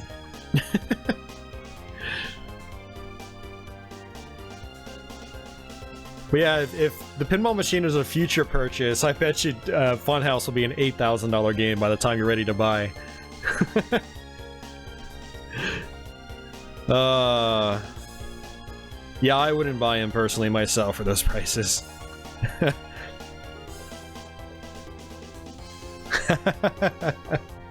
Nice. Yeah, Tuna plays a lot of Tron.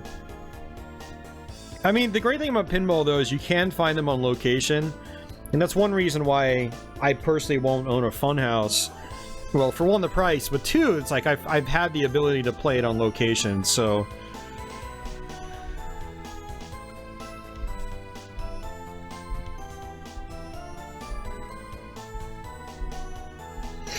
No, don't get me wrong, guys. You can get pinball machines for a few $100. You know, you get an old electrical mechanical machine, like my Pro Pool by Gottlieb, great game from 1973. It was $300. So, I mean, think about that, and think about how much money you put into your video game hobby. It's not really all that much different. But when you get into, like, you know, the dot matrix games especially, or solid state games that are in high demand, you start getting into thousands of dollars and up. Funhouse is creepy. Oh man.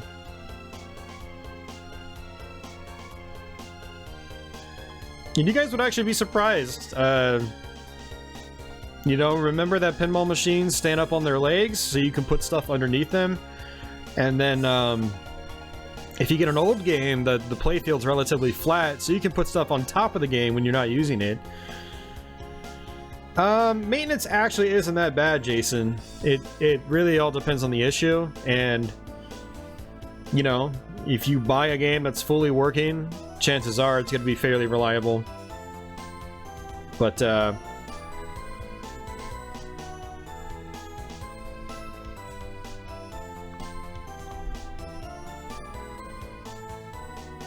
yeah, I mean, like, one thing you can do is just get an older machine.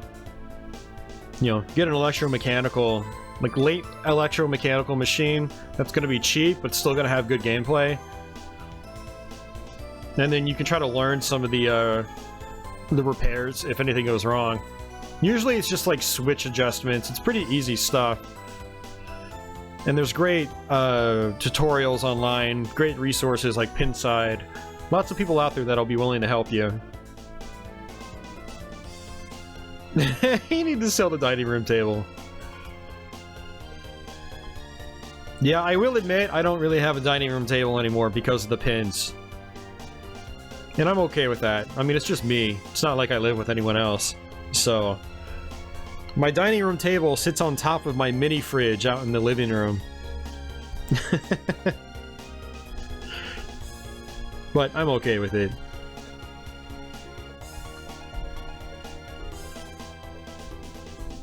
Alright guys, let me get out of here so I can go get some food and start streaming on Twitch.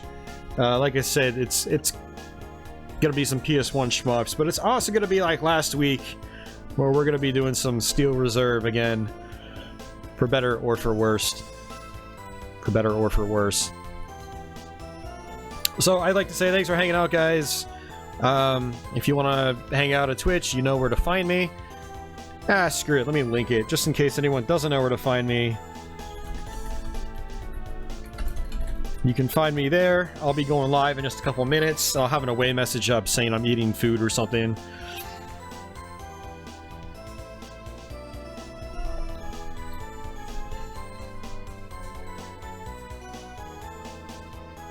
Well, Jason, if I was married, I can tell you I would not be living in an apartment. At least not an apartment this size. So, yeah. For me, if marriage becomes a thing, it would be, okay, honey, we have a house with a basement. The basement's mine.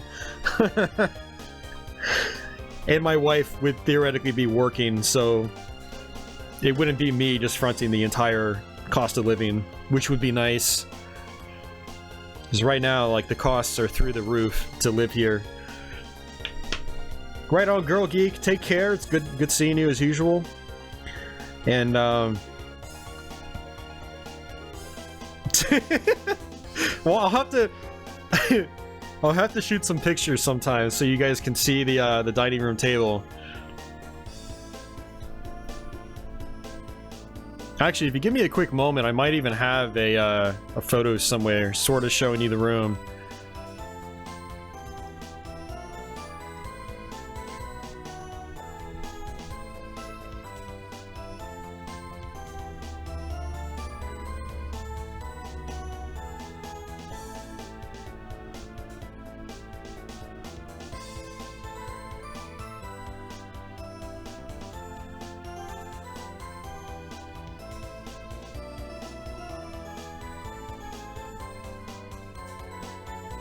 Yeah, unfortunately I don't have any modern photos that I can show you, but I'll snap some photos and post them on Facebook or something, and then I'll post them in one of my future streams so you guys can see that. It's actually, I have a pretty comfortable living situation, but I don't have a dining room table to sit at, not in the traditional sense anyway.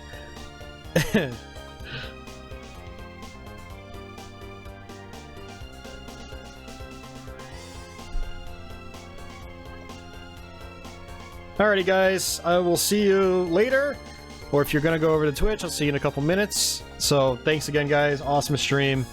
Roy, if you're still out there, thank you once again for your super chat, that was amazing. Super generous. I really appreciate it. And alright, take care guys, and I'll see you next week, if I don't see you at Twitch.